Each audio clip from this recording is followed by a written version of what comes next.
You guys are back in Freeport. You have handed off your bounty, Ransom Bloodbeard, as well as one other, to the authorities in town. You got a sweet payday. You spending some money, and you taking it easy. It is currently the 2nd of the month in Lareth, and you guys have the run of things. I'll say tomorrow on the 3rd, any uncommon items that were commissioned with the East Alliance Armory at Fort Franco, those will be completed and ready to pick up, so you can consider them active in your inventory as of the 3rd. And when is that the Scroll of Dreams? No, uncommon items. Okay.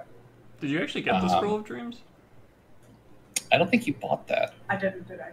No. Okay, never mind. Yeah. I don't have it checked off. You mentioned it to me the other day, that's what I was... I don't have it checked off, so I don't think you bought it. I checked everything everybody bought. Yeah, I'll keep it. I don't think I did. Okay. But yeah. 2nd of the month. I think at some point during the session, my long-term goal is to figure out what your long-term goal is, so I can start prepping in that direction. I think let's just start with that, honestly. Okay, yeah. Jump into it. The party wants to meet up sometime, middle of the day, at the Presidium or at a diner. Technically, Lauren's not in town right now. Oh yeah, Do what? I don't think Lauren or John are in town right now. Oh, that's true. John is in Helmfirth, and Lauren is visiting her mom, I think, is where we left off. Yeah. Yeah. Did Saren go and visit John? Yeah, Saren was not in town when you woke up in the morning on the 1st, or on the 2nd, excuse me. You got there on the 1st. She would not be there, and neither was Garrick. It sounds like you missed both of them coming over here. I have one tiny silly retcon I'd like to do on Granagrim. Noel would at some point pull Adlar aside and give him an invisibility spell for an hour to do with as he pleases. Oh no! Because I've got this spell. I'm not gonna go invisible this campaign. I told myself. So Adlar, you get it instead. Well, I'm so proud of you. I will have to think on what to do with this. That's fine. And quickly. I just figured I'd rather use it for something silly than just call it gone for no reason. All right. Yeah, I think Adlar would probably... You've got an hour. Choose quick. I'll think about it. When I come up with something good, I'll let y'all know what Adlar did. I'm sure it was fucking with Lauren somehow. But I don't know how exactly. So we'll get to it. Just draw an add-on to her tattoos. She's like, I need to change that. Why isn't it changing? It's the floating pen in the bar, just fucking scribbling on her. I have fairy fire, thank you very much. You know what he might do? He might try and like just sneakily just like drain your beer through a straw when you're not looking. Just pull a drink your milkshake situation. And he's just gonna fucking drink off you for like an hour. You're just gonna constantly have like an empty tankard. I feel like she's gonna be like, where the fuck is Adlar? Why the fuck is my beer disappearing? And she's like, fairy fire. It's bullshit. Unless I come up with something better, I think that's probably what he's doing. He's gonna mooch drinks. Well, Lauren will, at some point, will be suspicious and probably cast fairy fire. Sure. Don't be suspicious. Don't be suspicious. So, on the 2nd, Lauren and Wormbone, is there anything that you would do now that you're sleeping under the same roof as your mom for the first time in God knows how long? Hi, Mommy. Hello, dear. remember her voice. It's Hi, Lauren. Oh, God. Oh no. No. Yeah, you try having an emotional scene with your mom now.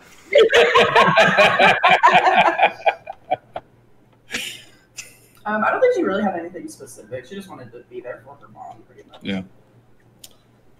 Yeah, I think she appreciated the company on Day of the Dead, and she probably would have fresh fish for breakfast.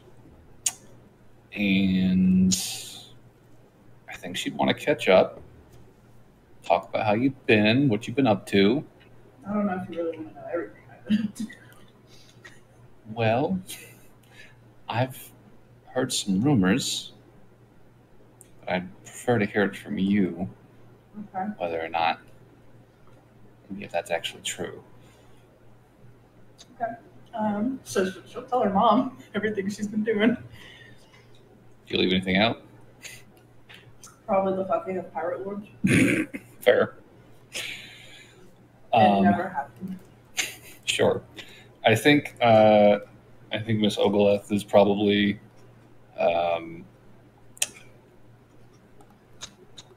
doing her best to take it without reacting, but there's definitely like a wide-eyed, like worried expression on her face, despite the oh wow, oh wow, it's like just constant wowing. And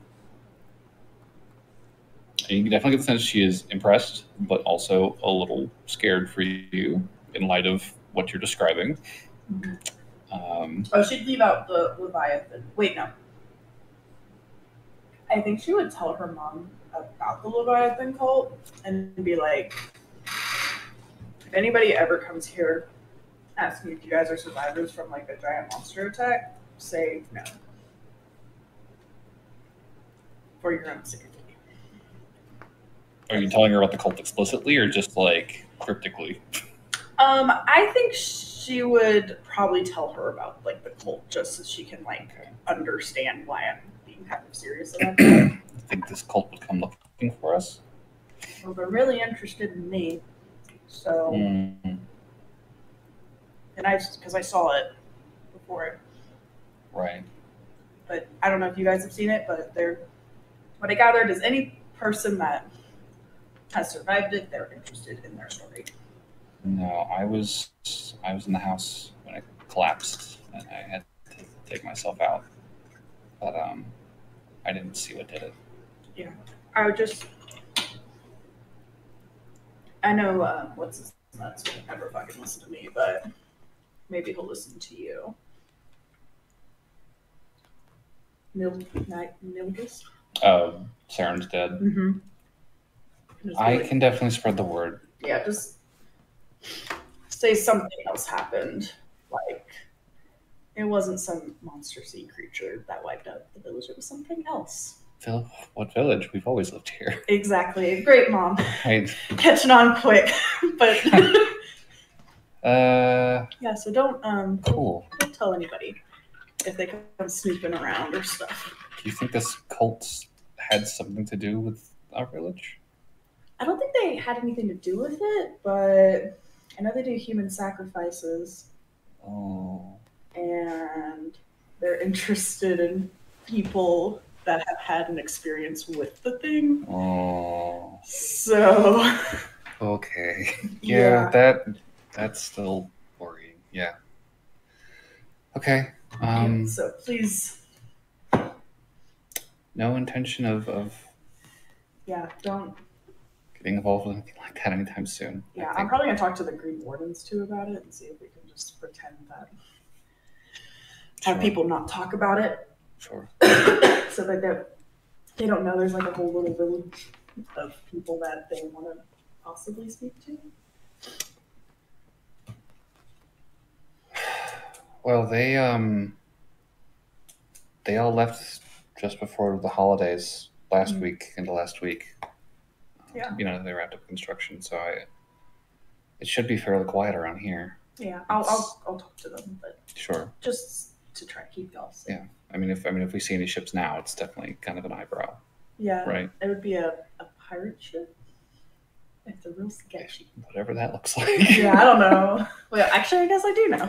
What does a pirate ship look like? Looks like another ship. Any other ship. But it's not flying a flag. They won't be flying a flag. Sure. It looks like a mob car. Yeah. I heard that snicker. I knew where you were going with it. If anybody gets off of pinstripe suits, beware. But Pinstripe pirates. But yeah. And if Now I need like that in my life. because she saw Washerod briefly, so I think she would kind of give like a general description. Old hobgoblin man. Yeah. Cool. Okay. If an old hobgoblin man shows up out of the blue, fly your ass. We fish here. What? Good day, sir. Yeah. And close the door. Exactly. I won't lie.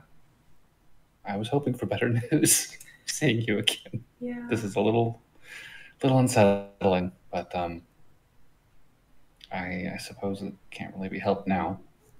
Are you going to be in town for long? Yeah, I think till end of the year, beginning of the year. Really? Yeah. I didn't expect to have you home for so long. Though I should probably warn you, I do have friends in Freeport, and I kind of just abandoned them yesterday. Oh, but you'll be on the coast. Yeah. Okay. Well. And if you want, I can always book you a room in Freeport if you want to come and stay and visit. If not, I can make sure to make some time. I could come by to visit for a few days. I can't say I loved the city. It's not the cleanest place. The water's terrible. It is. So, But it's nice out here. Either way, I'll come back for sure. But Mm-hmm. This was a very last minute planned trip. So, It's good to have you back home. So, that's all. Nothing. All that matters. Well, she'll give you the tour of the village, all 6 houses, to show you the fishing pier, the boats. Lauren's traumatized right now. She'll show you the little dirt road that they've got connecting to Helmfirth. Kind of cuts up through the hills. I guess less than a day's walk away. And we do have a horse in the village. She'll point over to the hill, and you can see a horse grazing. It's Fred. Need another horse? I don't know that we'll need that many horses, but okay, because I have a horse. The Wardens did give us a horse. I literally don't need use. He's just kind of vibing. I mean, we can take him, take care of him. Okay, cool. That's the village. Road, horse, fishing boat, 6 houses. It's like, great. Love the tour. Yeah. They'll probably cross paths with Saren's dad. Oh, God. Nigis at some point, and he doesn't even say a word to you. He's on his way to the pier and is just working on getting a fishing boat set up to go out and do some spear fishing. Does not acknowledge your presence. Good. I don't want that conversation. But yeah, that's Wormbone Village. Cool. That was traumatizing. Yeah, if anything, she'd probably stay another day or two, and then head back. Okay, cool. So you'll be back midweek. Yeah. Awesome. Oh wait, would I get back in time for the Gatewatch holiday thing? Yeah, it's the 2nd today. So the Day of Heroes Day, is the 5th. Is there anything anybody else wants to do before the 5th? I'm good. I would cast sending to Jade at some point. Now that we're kind of taking a break from crafting for a day or two. Okay. Yeah. What do you want to say? Hi Jade, it's Noelle again. Been busy, but taking a break now. How have you been, and where are you right now? It's good to hear your voice. I've been better. I'm in Verdant Vale right now, Fort Daniel. It's quiet out here. Will you be in Freeport for long? I was thinking of making my way that direction soon. Yes, we're planning to be in Freeport probably till the end of the year. So, if you're here anytime before then, I'd gladly meet up. And I'm sorry you're not doing well. Is everything okay? The reply is definitely hesitant, I think. I had a job go badly, but I'm okay. Oh, you're super muffled, Plut. She would say, I had a job go badly, but I'm okay. I think I would certainly like to see you again if you'll be in town. I'm on my way. I'll do my best to stay in touch as often as I can. I look forward to seeing you. It's been so long. And that's all my settings, but I'd probably keep in touch, at least once every few days and just check in and see if she's okay and see how she's doing and stuff. So, yeah. I think over the next few days, you would hear that she's recuperating at Fort Daniel. And I think that you would hear a little bit, maybe, about what had happened. She had a job, caravan escort out to Genedos, and did not go well. So she came back to the Verdant Vale and is now looking for new work. And she's planning to leave Fort Daniel as soon as she's feeling well enough to travel again. Gotcha.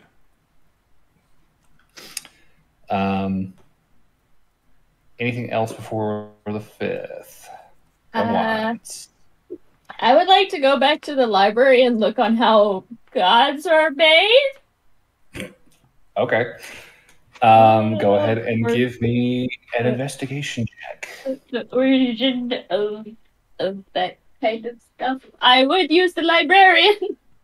And two gods love each other very much. They get a cow and a duck.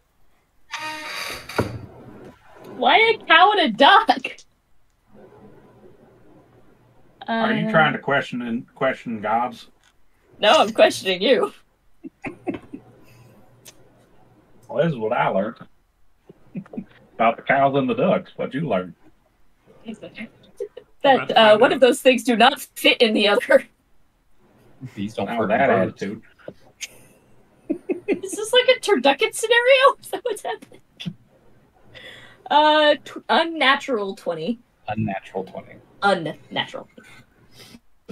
Gotcha.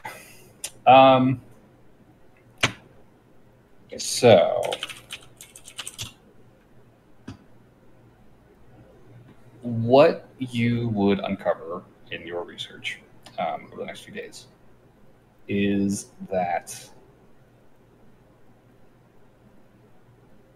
this is actually a topic of pretty thorough scholarship in the Conclave. So they've actually got a decent amount of material on this. Some of it is conjecture, but it's conjecture largely based off of direct conversations with the new Pantheon that are conducted through communions by sort of the leadership of the Conclave. And there are transcripts of those conversations, dialogues that almost every temple has a decent collection of. They may not have every dialogue written under a certain god, but they generally keep a stash of the essentials, the classics, right? And given that there's a lot of material to kind of sift through, you could read on this subject for a while and probably not cover all the nuances. But the general takeaway from much of what you see is that the divine are ideas given sapience. They have, over incredibly long periods of time, sort of congealed out of the ether. And many gods are... Oop, she gone. She back. My Discord gave out. I know your face went like bug-eyed for a second, and then you just vanished. And I was like, "Oh no!" Sorry. Very good. I don't know where you left off, but over long time. Over long periods of time. Over long periods of time, yeah. The gods sort of congeal out of the ether. They are sort of concentrated ideals, and they draw power from those ideals as they are sort of generated and venerated by mortal kind.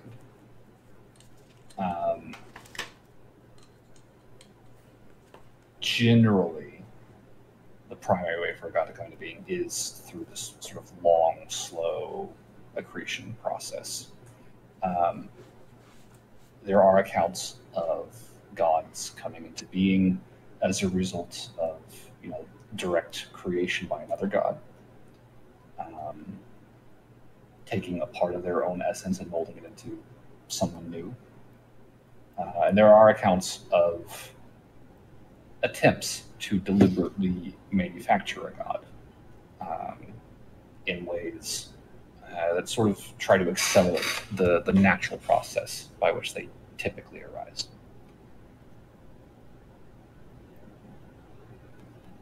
But that said, it is a very broad subject and one that has a lot of different takes, a lot of accounts, and a lot of conjecture surrounding it. Are there any sections on a god sporadically coming into being as a result of one person being an idiot? On a 20, I don't know that you would necessarily find a story quite like that.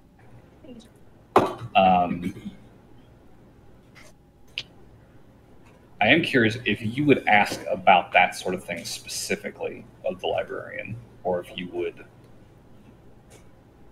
just kind of keep it general and vague, so it's not too. I would keep it general and vague because Sure. Yeah, that's fair. Yeah, I like I said, it's a very broad subject in the conclave, and you definitely get that much of a takeaway. But if you're looking for very specific things like that, I think that would definitely take longer to sort of pour over the material you have at your disposal, because there's a lot of it. Okay. Cool. And then I also wanted to talk about Gideon if it was okay. I had a rather specific question, and if you're not comfortable answering it, I completely understand. It's mostly for an art. I should just ask. Sorry. Go on. Did you actually participate in whatever ceremony happened to Susanna? I think you definitely would see him. I assume this is happening either like over dinner or after dinner or something at the Presidium. And yeah, you definitely see him. He kind of with... stiffens and like behind the eye, what's it called? The blindfold. Eye fold. Mm-hmm. Behind the blindfold, you definitely see like the eyes kind of blinking in surprise. And he pauses for a moment before, kind of quietly, he says, should I assume then that you've been asking around about our situation here? Well, not around so much. I did want to look into the matter at the library at the Conclave, and they kind of already know what's happened, so, being the Conclave, and apparently you consulted with them anyway. But I didn't go delving into the matter beyond looking up literature. No, I did not consult with them, but I imagine if the Conclave knows, they know because of my brother, so... Fine. Wait, brother? Yes. You have a brother! He's a conservator at the Green Keep. He gets really excited. What? I'm not here, but I'm over here. What? Who the fuck is it? Burger, who the fuck is it? Asking Lord. I would say I would tell you, but then I'm pretty good sure Gideon would shut up because he's probably still mad at you. No. See, I'm not there right now, so you can just tell me later. This is metagame of Lauren. Yeah, this is metagaming of Warren. She's not there, but she's always there. But please, for the love of God, tell me about this. I didn't know you had one. That's very cool. Yeah, sorry. Well, I was mostly asking because, as I said, from an arcane standpoint, it's fascinating. I have absolutely no desire to try and replicate that because, no. But I was going to head to Hollowvale at some point, and I was thinking maybe I could go through their libraries to see if there was any way to, counter, cast, etc., reversals, all that jazz. And it would be easier to find literature on it if I knew what the initial thing was. I appreciate your concern, Burberry, but I am afraid that there is only one way I know of to reverse, shall we say, the effects of this measure we've taken. And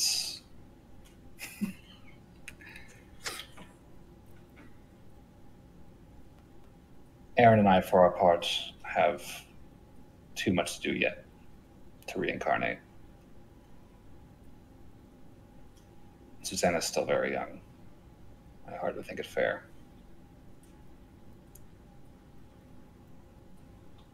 That would put a lot of stress on a young child. No, she would cease to be Susanna. And the entire purpose, which I'm sure they failed to mention, was to ensure Susanna got a chance to grow up.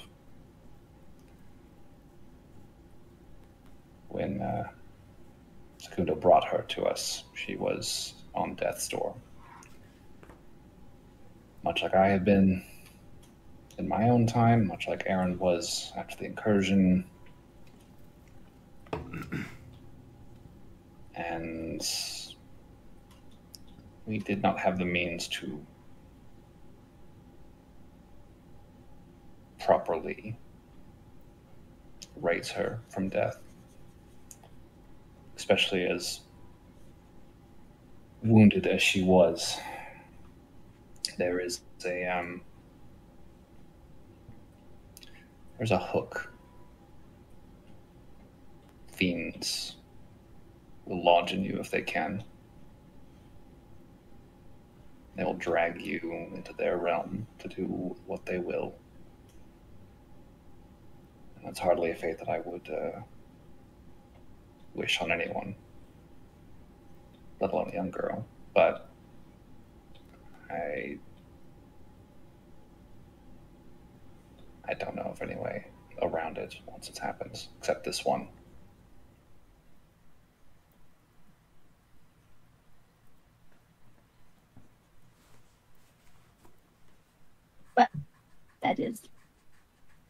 Informative? Not good, but informative. We did what we had to. As one does. One might not be able to do the greatest thing, but one can always do the best that one can.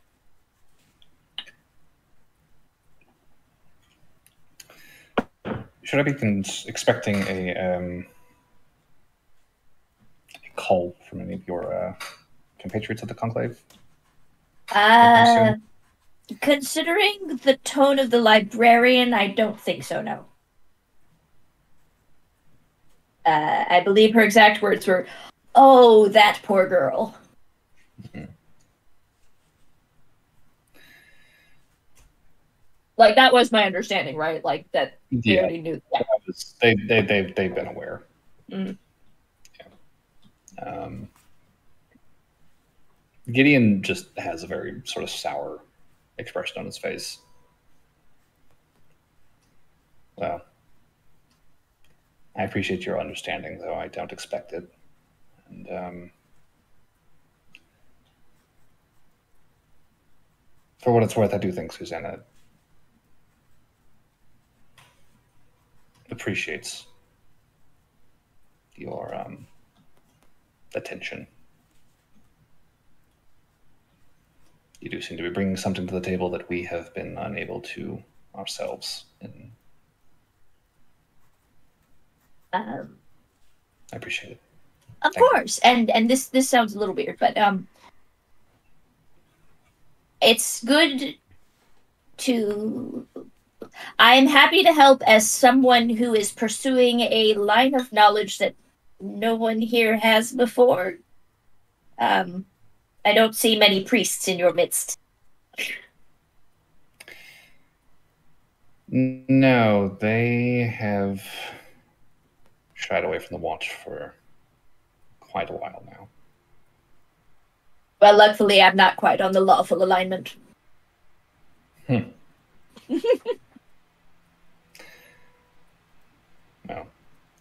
in either case, I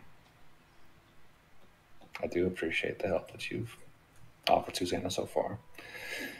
And if it's only knowledge you're after,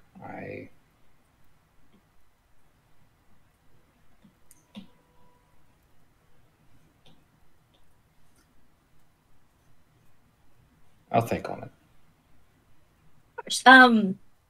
If you need to contact me, I do have an account with the bank, so you can deposit stuff into it, like letters and the like.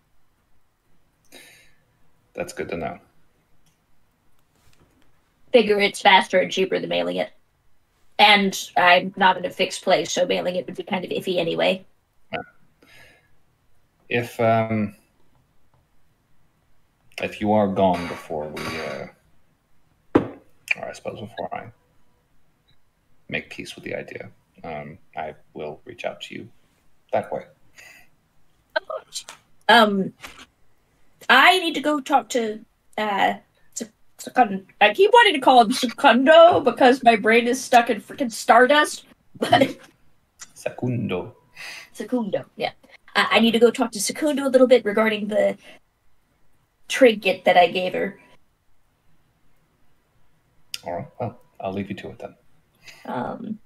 So, and I don't need a full conversation for this. Basically, I'm going to let Secundo know that if she breaks that mechanical toy, again, if he deposits it or if he sends it to me, I'll fix it and send it back. Well, he is very appreciative, and he will say that she has been exceedingly careful with it. More so than he's seen her with anything else. So yeah, he is hopeful it stays in one piece.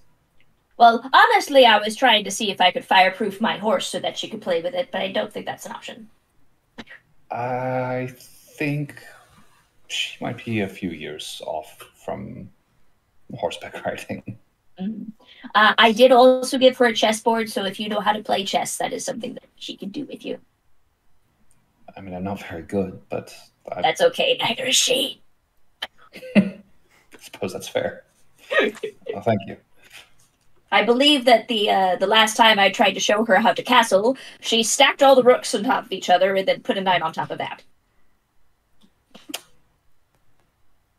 She does like building. Aaron thinks she could be an armorer someday, but I don't know. Oh no, she would be a natural for it with all the flames and stuff. She'd probably be very good at keeping the hearth going.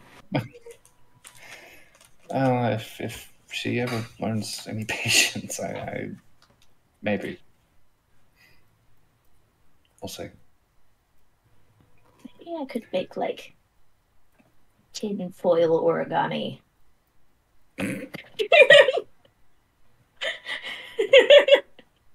Do they have tinfoil in the 1880s? I mean, it's really just really, really thin aluminum, so it's possible. But tinfoil. I don't think they had created it yet, because it's also got the coating and stuff on it. Give her some fireproof Legos. Well, I'm worried that anything else that I give her would melt. First used commercially in 1913. It's a little ahead of the times right now. I just think fireproof Legos. Yeah, fireproof Legos. Get her That like might be doable. aluminum building blocks. Cast iron. Guys, I got it. She could make cities and be Godzilla. Let's invent tinfoil and become millionaires.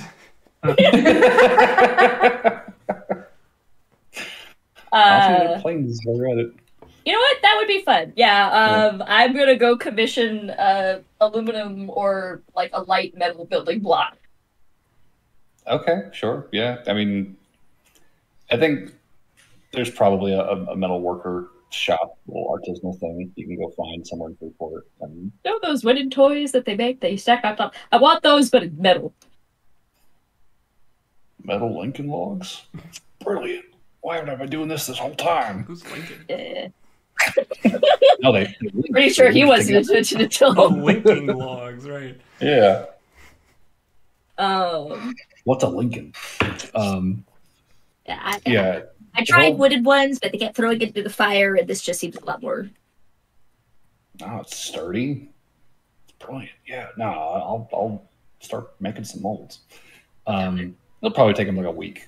Well, and the best part is he wouldn't even need to carve the molds first. He can just go buy the toys and stick those in the molds and then pour them. Right. He just has to make them. So we'll say 5 gold. Cool. I will deliver those onto the Presidium. Cool. Yeah, you get her a big old set of these fucking metal Lincoln log things and all the associated hollow, so that way they're not quite so sturdy. Sure. Can't club anybody with them. Yeah. Yeah, cool. Sounds good. She is definitely excited for a new toy, and they don't burn, which is even more exciting. Although they do get very hot if she starts getting angry, which makes it a little hard to play with. I mean, it's one of those things, like, it would be an activity for her to try and, like, build cities with and stuff. And my brain legitimately went, wait, could she burn herself? Is that a thing she could do? Like, if she heats up something to the point, does she burn herself? She doesn't seem to be too terribly affected by the flames. Okay. So it does make it hard for anybody else to play Lincoln Logs with her. Now my next question is she only that way that with the flames that she produces, or is she just that way with fire in general? How do you want to test that? Well, first I'm just going to ask.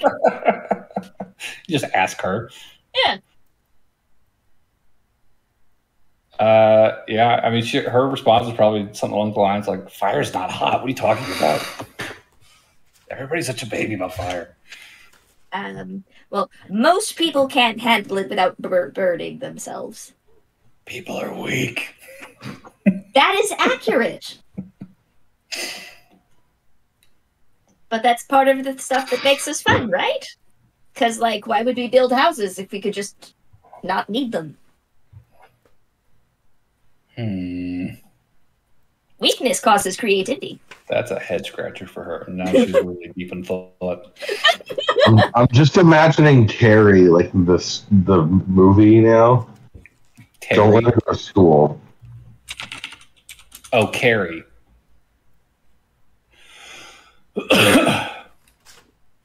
Yeah, I can see some slight Carrie vibes.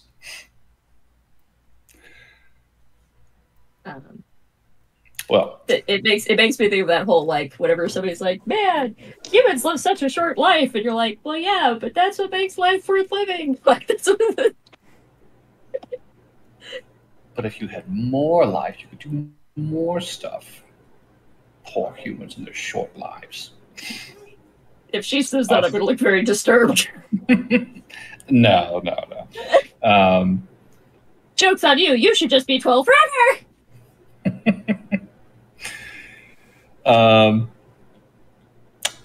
Is there anything else that we want to do with Susanna and Secundo and Gideon and whatnots? I think I'm When Lauren gets back to town. okay for now. Actually, so how much would it be for a first level spell scroll to be made?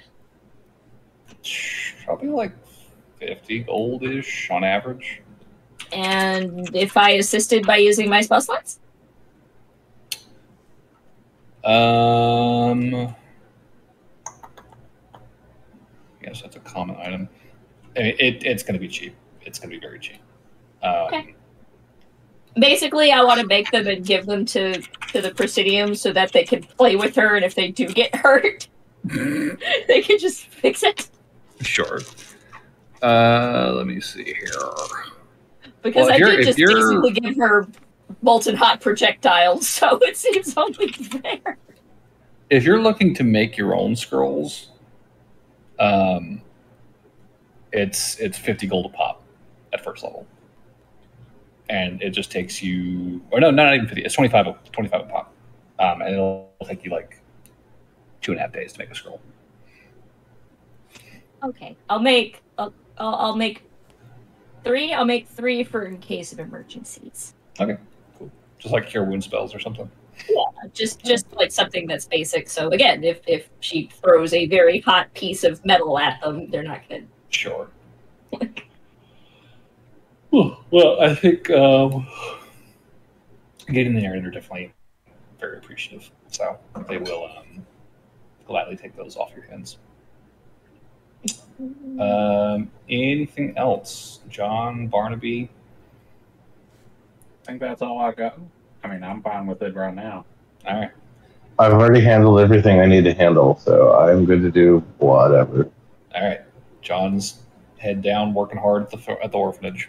And fucking Saren in the process.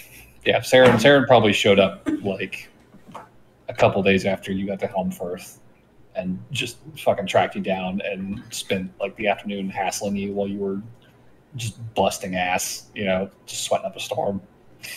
And I imagine she would follow you into the shower and just make that a habit for the next few days before she's like, all right, well, this has been fun. I gotta go see my girl. And she'll probably head to Freeport to go find a Lauren. Who's not there. Only to find that she's already left for Day of the Dead. But you'll get back and you'll find, Saren and your buddy Garrick waiting for you. Oh, As well as, Adlar and Dodo, who were already in town. What's up, bitch? Garrick's very excited to see you. It's been fucking forever. And I'm sure that they're just gonna be all over you about just like, so what have you been up to? What are you doing? She'll spill the beans. What's all this shit about fucking Bloodbeard? We're hearing all kinds of rumors. Yeah, she'll spill the beans, leave out fucking pirate lords. Yeah. Never happened. Yeah. But she'd probably tell Saren about it later. Bitch, no. No, she'd probably tell Saren and Garrett. How was it? One of them was great, but I regret it immensely. I'm pretty sure they all rolled above like a 15. What? I said I'm pretty sure they were all pretty solid. They all rolled above a 15. Yeah. It was all good. It was all good. It was just shady shit. Oh, one of the guys I fucked is in prison right now. No shit. Yeah, we took him in. Damn, that's cold. That's cold, bitch. And yeah, I imagine once Aloran's back in town, your friends will probably be reintroduced to the party. Saren, or Triton from the village, as you would remember from very early in the campaign, as well as Garrick, a black dragonborn warden. Very tall, thin, very long neck, very serpentine sort of features. And just as big of a hoe as Saren. They love dick. What can I say? And I imagine he would probably actually, seeing Barnaby, this tall fucking just broad ass fucking hobgoblin man, but like, what's your name, big guy? How you doing? Barnaby, doing just fine. What can I do for you? Garrett, no, stop. No? No. No? That sounds like yes. Oh, God. Yeah, Garrick will probably spend some time attempting to flirt with you, Barnaby. I don't know if you're going to reciprocate or not, but he's going to try, and will, I'm sure, eventually give up when it is not reciprocated. Barnaby doesn't really know flirting, so that ain't going to go over at all. Yeah. It's going to go over about as well as a lead balloon.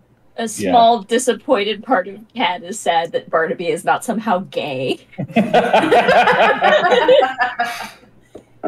Oh, you wanted to fuck? Why didn't you say so? Yeah, Garrick definitely will get the head pretty quickly. Be like, damn. Yeah, I tried to warn you. The man's like fucking, oh, he's giant. God, that would have been so good. Fuck. I need a drink. No fuck. That's the problem. No fuck, exactly. We have another giant man. John? I call dibs on that one. He's mine. Saren's like, no. What's Yeah, going on? Saren's got dibs on John. Garrick, the... Yeah, Garrick would definitely be interested, but Yeah. Saren would fight him off. So eventually, the 5th will roll around, Heroes Day. There's not a lot of decor around town necessarily. Outside, you do see. Did Aaron ever tell me what the favorite foods of everybody? I gotta write that down. No, I did not think of that. Sorry. That was like my whole thing for Heroes Day. So. You buy them their favorite foods, which you know. Yeah, pretty much, yes. You don't have to write it down. Okay. Lauren's just going to buy everybody's favorite food, a bunch of ale, roll it into the freaking Presidium, and be like, Happy Heroes Day, yeah. Oh shit. That was her whole. Yeah, Secunda's is probably like a fish and rice dish. Aaron doesn't really like eat anymore. Not like other people. Gideon probably has some sort of like meat stew situation. Is Gideon speaking to a Lauren? Yeah, it's very like short-spoken, cordial, but like short-spoken. It's just like, Miss Ogilaf, Gideon? how are you today? Good. Good, and on his way. He's just like there's definitely like the side eye sensation as he like walks past you, just like waiting. He's like, you know, try something. No? Good. And let's just keep walking. And What if one time she does like a little move at him just to fuck with him because she keeps saying, I mean, he'll fucking like freeze in the hallway, just like stand there, just watching, like head turned. "What? I didn't do anything, man." Just raises his eyebrow and keeps walking.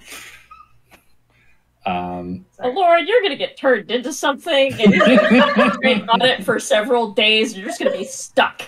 Yep, that's okay. I accept my fate. This is how Lauren loses that Like- campaign. She fucking. No, I mean it's downtown and amazing. found But out. yeah, no, I mean you're poking a bear that has several levels on you.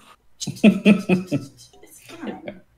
But yeah, Heroes Day in Freeport is marked. There's an uptick in Eastern Alliance sort of regalia around town. You see more flags kind of posted outside shops and hanging from lampposts, as well as a number of Freeport flags specific to the city. And on the day of, there was a large military parade that starts at the edge of town on Temple Street and marches all the way to Liberation Square, a few blocks from the waterfront on Market Street. And it lasts probably 2-3 hours. Long procession of uniformed soldiers.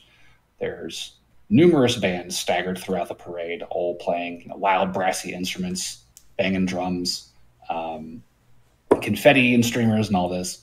And once the parade wraps up in Liberation Square, there's a number of speeches given by city officials. There's the commanding officer of Fort Franco, who espouses the valor of the brave people of the Eastern Alliance, talks up, the valor of the Navy in specific. I think this would probably stick out to you guys, knowing what you know about what's going on with the Navy recently. There does seem to be a push to really sort of valorize the Alliance Navy right now.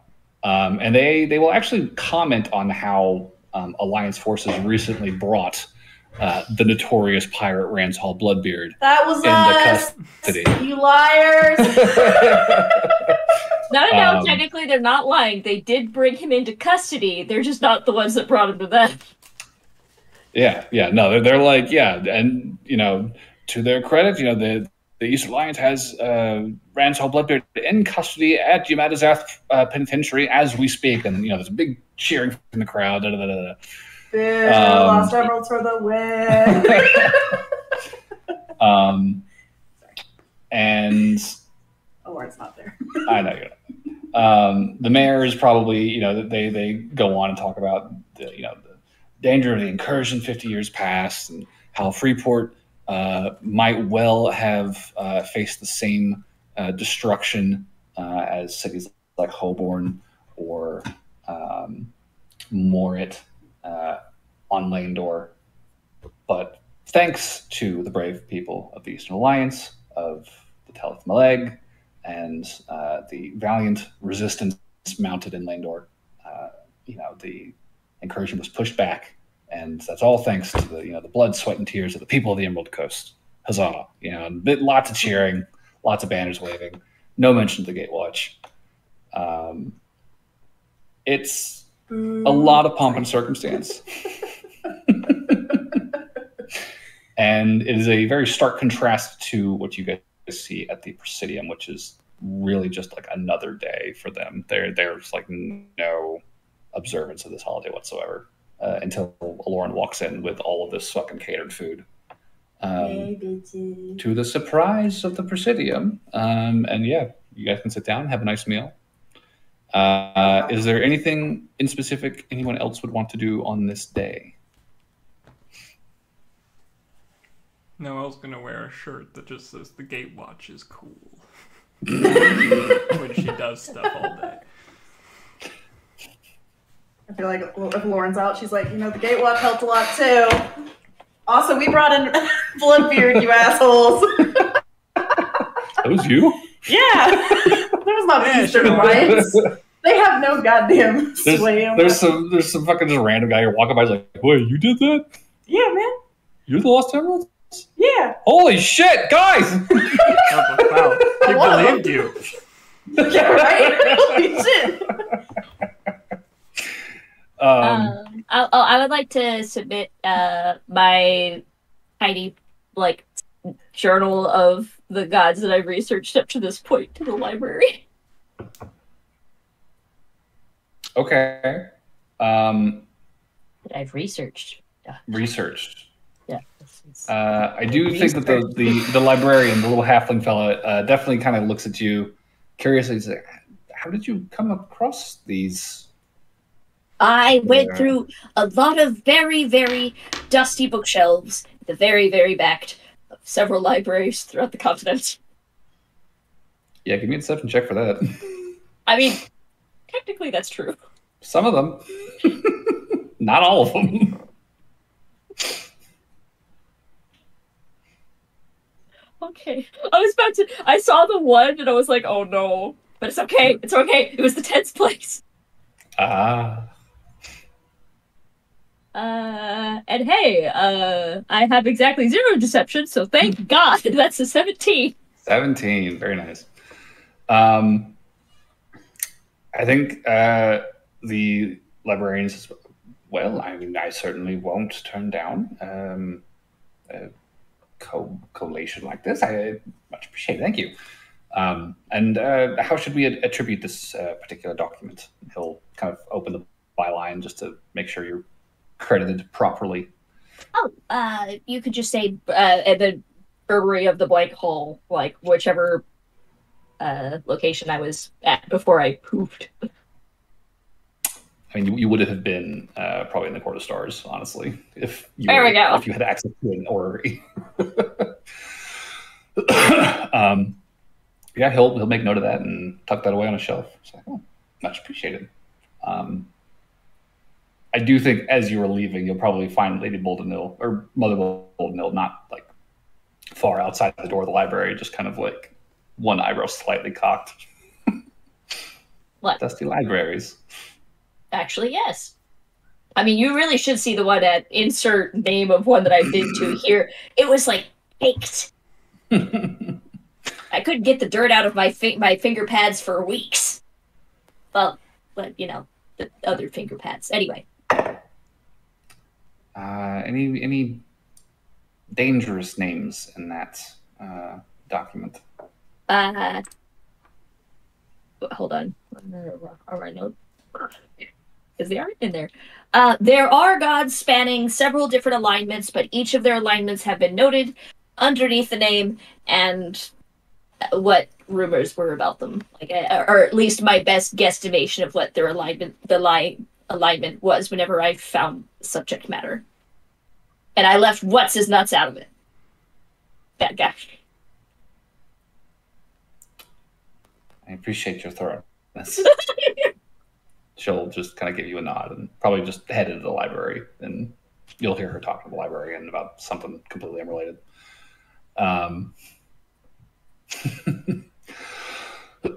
So, Heroes Day comes and goes. You guys share a lovely meal at the Presidium. At some point in the coming week, John, if you make your way back from Helmfirth just to catch up with the party or whatever, or the party heads down to Helmfirth to check on John, one way or the other. The party will assemble. Do it. I'm fine with whatever.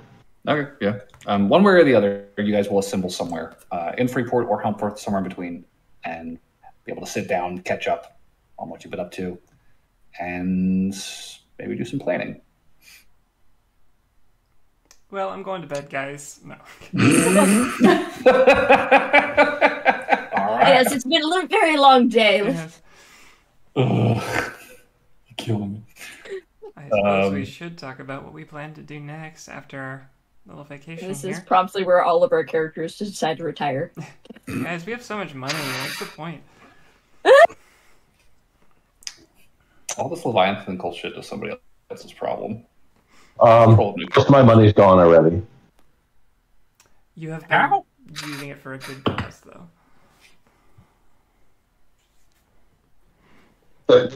What did you mean, how? Most of it went to the gloves. Yeah, why'd you pay that much for that? Because they're worth it. What do these gloves do? Treat yourself. They make me a lot more dexterous. Oh. I guess that is... I mean, if you wanted that, I could have just taught you how to use your fingers instead. That's way cheaper. I don't think we mean the same thing. What kind of finger lessons do you offer, Barnaby? Yeah, what the fuck? It's just the coin, like, going between... Barnaby's just gonna flip out a little stick and just kind of twirl it between his fingers, something like this, you know. Oh, What were you thinking? maybe something juicier. Lauren's mind was in the gutter. She's like, what? Oh, I got you. Okay, so Barbie's Lauren doing was thinking finger about how lessons. you could use your fingers for anywhere below the waist, and Noelle was thinking about how you could use your fingers to probably pick somebody's pocket. God's mind was with Lauren, actually. That's mine. racist. Right, John? Right? Like, oh, you want finger tricks? I got you. Like, I was like, I wonder if Saren would like those. Also, what house? I'm just gonna assume that was the base. Martin, we need to work on phrasing because I think you all need a lesson in what's the term? Not being perverts. Oh, or sleight of hand tricks. Got him. Barnaby, how are you at sleight of hand tricks? Because if you're not very good at it, if you could do that, you should totally start learning. Because magic might be magic might be a lot of fun. I'll pass on that. The only magic I ever saw was when Ma and Pa were alone. Out of all that money that we got, I have. Okay, my brain wasn't in the gutter, but it is now. I have like 7,500. Oh, that's a lot of money. A lot of money. Compared to the fact that we had 25,000, not so much anymore. Much money. It's a substantial fraction of your previous That's true. previous high score. I think you'll be okay for a little while. You'll starve within a month. Now we're gonna starve. Do you know how many pairs of gauntlets that I bought? On a slightly macabre note, at some point, if I have free time, I'm gonna go write a will. Oh. Oh. Wait, we're talking about plans, Burberry. yeah, I know, but like we didn't. Now that I think about it, John's going to actually do that as I well. did say when we had time, because I didn't have enough money to actually think about what would happen if I suddenly vanished. Now that's not an issue. John's going to do that as well, actually. Alright, we all break off and go right. yeah, right. Well, I'll send you a will later today. All right. Who are you entrusting your valuables to in the event of your death? The bank. Oh. Okay. There's even a notary over there. The orphanage? Okay. John's leaving everything to the orphanage if he dies. Oh, sorry. No, I thought you meant who you were entrusting the will piece of paper to, not the entire. Burberry donates all the money to the bank. I was like, why donate everything to the bank? That's weird. Oh, no. I heard who do you entrust your will to? And I was like, yeah, you entrust it to the bank because they're the ones who distribute it, right? I'll make a list. John leaves it to the orphanage. Burberry's going to leave it to people. I'll get back to you. Okay. I'll also get back to you. Okay. I ain't writing no will. I'm going to live forever. This is a dream. I Exactly. can't. That's just a waste of time and If it's could you sign this real quick so I can have all your dream money? But you Since it's just a dream, no need to read the contract. no, because if I have another dream and then I come back, I'm going to be broke. What kind of weird ass dreams do you have? It's not worth it, Burberry. It's not worth it anymore. It's not. No, it's just, Kat was going on a ham. That's something Burberry. Yeah. Alright, on a more productive topic. At Sorry, I some got point, we distracted. have to go to Lanedor, right? And that's for reasons that Burberry and Alorn have, I don't remember. I would like to go to the Incursion Memorial. I'm supposed to drop off a thing there. I was supposed to drop a thing off to Durian. Durian. Durian? Durian? Durian. Durian. Durian. You meet him as just a 6-foot tall fucking spiky smelly fruit. Ugh. I kill demons for fun. No, your brother It just rolls over them. smells terrible. He's the Okay. coolest. What are you talking about? He smells like shit. And then there was also talk of, like, a problem with Secundo's brother, or Rainer's brother, I mean. Yeah. He was dealing with something there. Yeah, that was Durian. Since we're having this conversation with the Presidium, does the Gatewatch have any updates on what his shit is? Since we've been gone Well, for it like has a been month about and a week since they last heard from him. It sounds like he is looking into a cult right now. Is there any details on this cult? Do they worship any Details are- tentacly? Details are Giants. very, very scant. What Gideon would be able to tell you is that Durin has only responded a handful of times he's been sent to, in the past, few weeks. And usually in situations like that, it's because he's like in deep cover. So in all likelihood, he is currently trying to get into that cult and suss it out. Like the Lauren wanted to do. What the party said. Yeah. Yep. But so far, he has not been at liberty to disclose anything super useful as far as intelligence goes. It seems like he has not been alone for a while now. And he's been doing this for months? This is recent. This has been in the past month. So Okay, it's been a few weeks. I remember way back before we left Freeport the first time, it was like we sending, or someone sending to Rainer's brother, and it was like, oh yeah, I'm on Landor and I have a project I need some help with or something. Or he was like struggling with. And I assume that's a different thing at this point because that was months ago. That was a while ago. Yeah. Would Gideon know, is this something that the Gatewatch often does, like dismantling cults? It used to be something we did more often.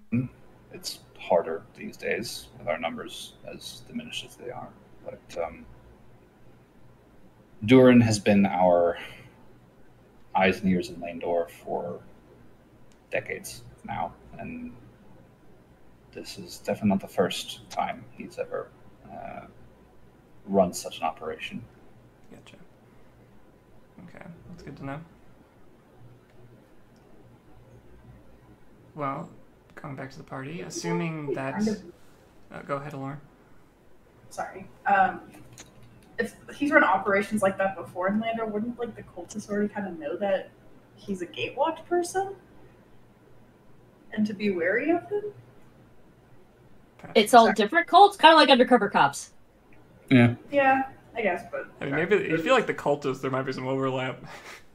Yeah, right? Like... Wait, I remember you. Yeah. Wait, you're the guy who joined the last cult right before it fucking exploded. What happened? I didn't know you made it out. Right before the leader was mysteriously killed. Yeah. Yeah, I mean, Gideon kind of nods. I mean, he's like, it's definitely not an easy thing to balance. But he does have allies in Landor, and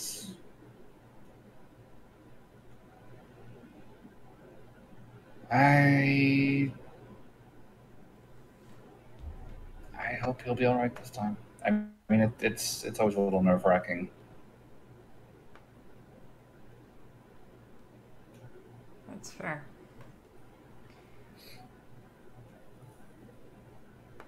Okay, well, like I said, assuming, we're able to get to Landor and do everything that needs to be done, I know that Barnaby has some lingering things in his past that need to be addressed, right, Barnaby? I do want to go kill that thing, yes. How long ago did it kill your father? I guess including the 5 years.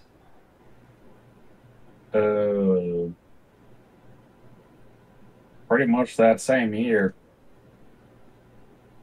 So about 5 years ago. Or I guess 6, right? Yeah, because I was on the beach for a good bit. Okay. And that is something... Do you want help with that? Do you even want us to get involved at all? I'm kind of assuming. I mean, given how easily it took out Paul, I'm not going to turn down help. But does that mean anything to you if this is a dream? Well, Sorry. I consider it a practice round. Okay. Got it. Cool. Let's do it. If I get it, then I know I'm good when I wake up. If I don't, well, then I wake up. I just say to Barnaby, this whole dream thing, at first I kind of thought it was odd, but at this point it's worrying, and it's a little disconcerting, the idea that you're under the impression that if we die it kind of doesn't matter. Because that's what it sounds like. No, it's just me that doesn't matter, because if I die, then I wake up. But if we die, then it still doesn't matter because you're like, oh, they didn't exist anyways. They're just a figment of my imagination. They were just the practice party. Yeah, exactly. Right? Before you go on to find your real party.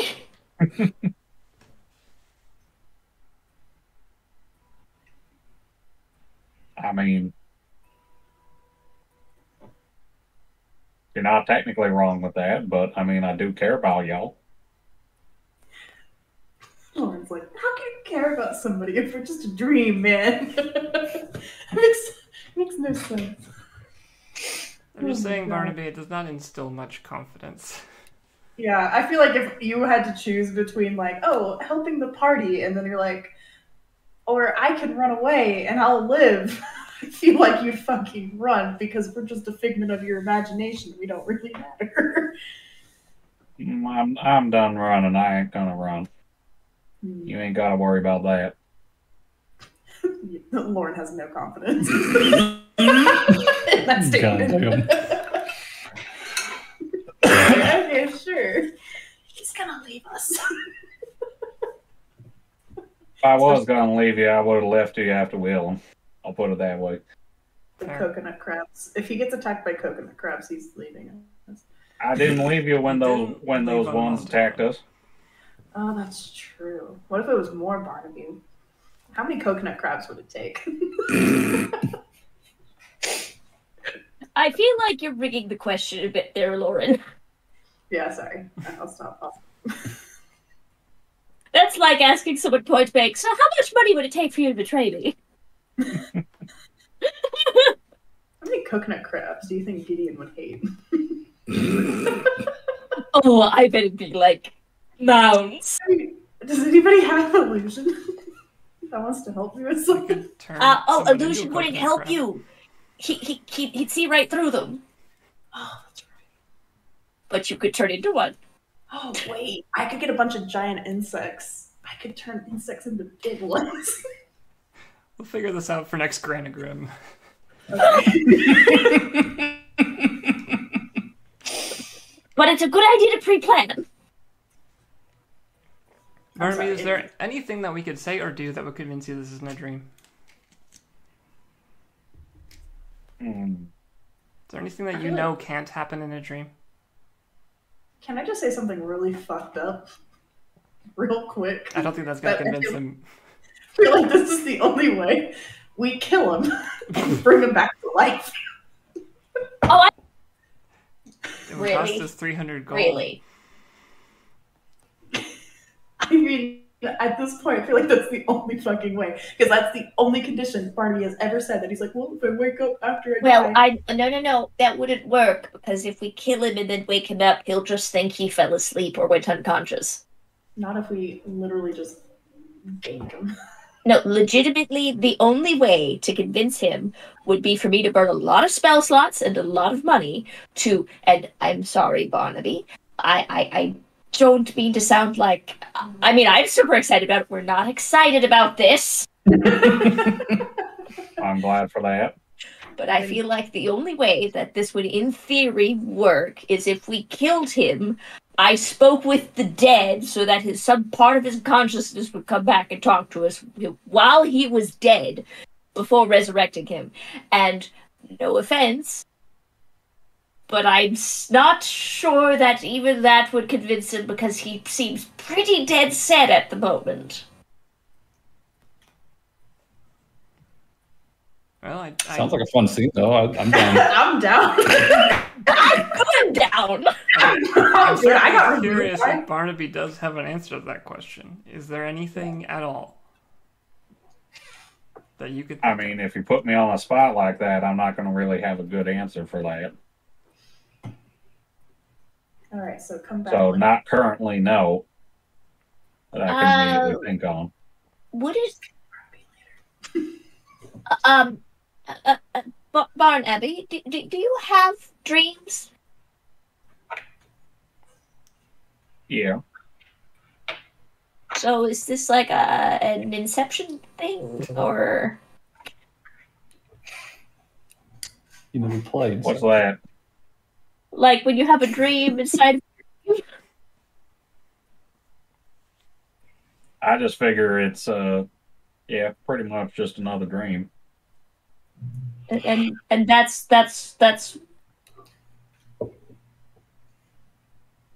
no. I'm not falling down that rabbit hole again. I'm proud of you, Burberry. Thank you. Okay, so Barnaby's stuff is on the table as an option. Burberry, I know you've mentioned Hollowvale before. Yes, Hollowvale is supposed to have the most extensive religious library, and they said that there might be some sort of thing involving my condition. The woman who runs the conclave here said that she was going to message them and get back to me if they had anything that they could send, but in the off chance that that does not work or the DM forgot about it, Hollowvale is mine. Plus frantically Googling. Not what I'm actually looking at right now. Just poking a little fun. Okay, well that sounds good. I mean, it sounds like a worthwhile thing to do. Do we know how far Hollowvale is from here?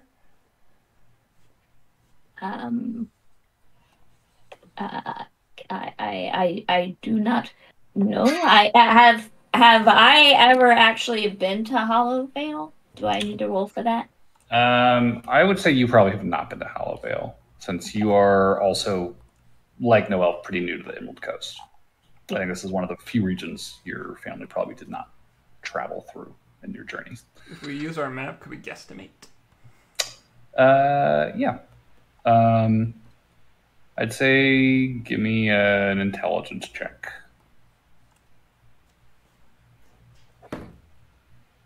With advantage because I'm helping. 5. Yeah. 5? I mean, it's 7. I rolled 7 and a 5. 7. Okay. 100 years. It's a twisty road. It's kind of hard to say. It looks like it would be like maybe a week. Oh, that's not bad at all. It's not a long walk.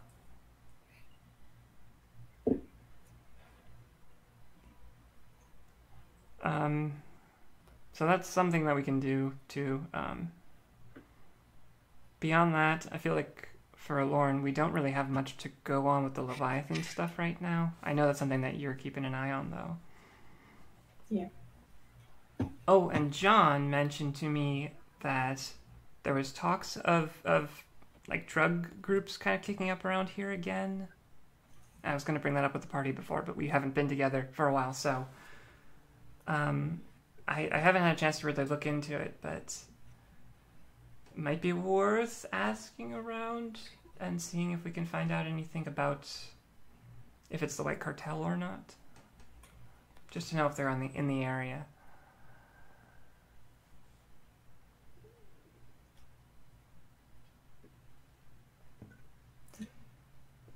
Beyond that, I think, that's kind of our options until we figure out a direction. Yeah.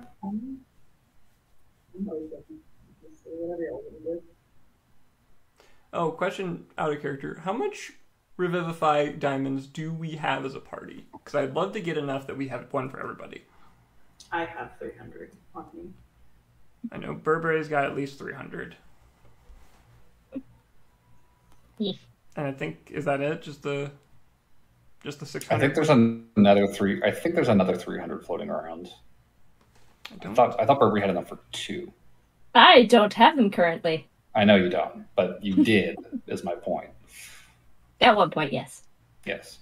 So I believe in total it's like 3 Revivify's worth of diamonds. Okay. The party has access to. Oh, well, what we should do is each of us have the diamond on like a necklace, so that if we die, it's on our body and they can just cast it right there. That's kind of what I was thinking. Like each person has their own item, basically, that they could be used as the component. Oh, I also found out Aloran knows Revivify recently. You found out what, sorry? But Aloran actually knows Revivify. Oh, So that's very good to know. Well, we do have Sam Plotable coming into town. Sandplotable? Well, the Sam Plotable, I guess. It's the ship. Yeah, he's the gemstone dealer that we dealt with. He said that he might meet up with us here in Freeport around the holiday. Okay. That would be Hooray pretty for random straightforward. notes. And it's Landoran Sam Plotable. That It's was, the that full was his name. name, wasn't it? Yeah. But he also captains the SS Sam Plotable. It was Lanrin Samplotable. Landoran. Lanrin. Lanryn. Oh, okay. Sorry. But he exists. He's real. I did pick him up. He is in my notes. I do have him in the database. Don't remember his voice, so we're going to make up a new one. Hi, welcome to Landoran Samplotable Jewelry This Shop. is his son. Damn it. He's older than that. Please no. Every NPC is Carl Weezer now. No.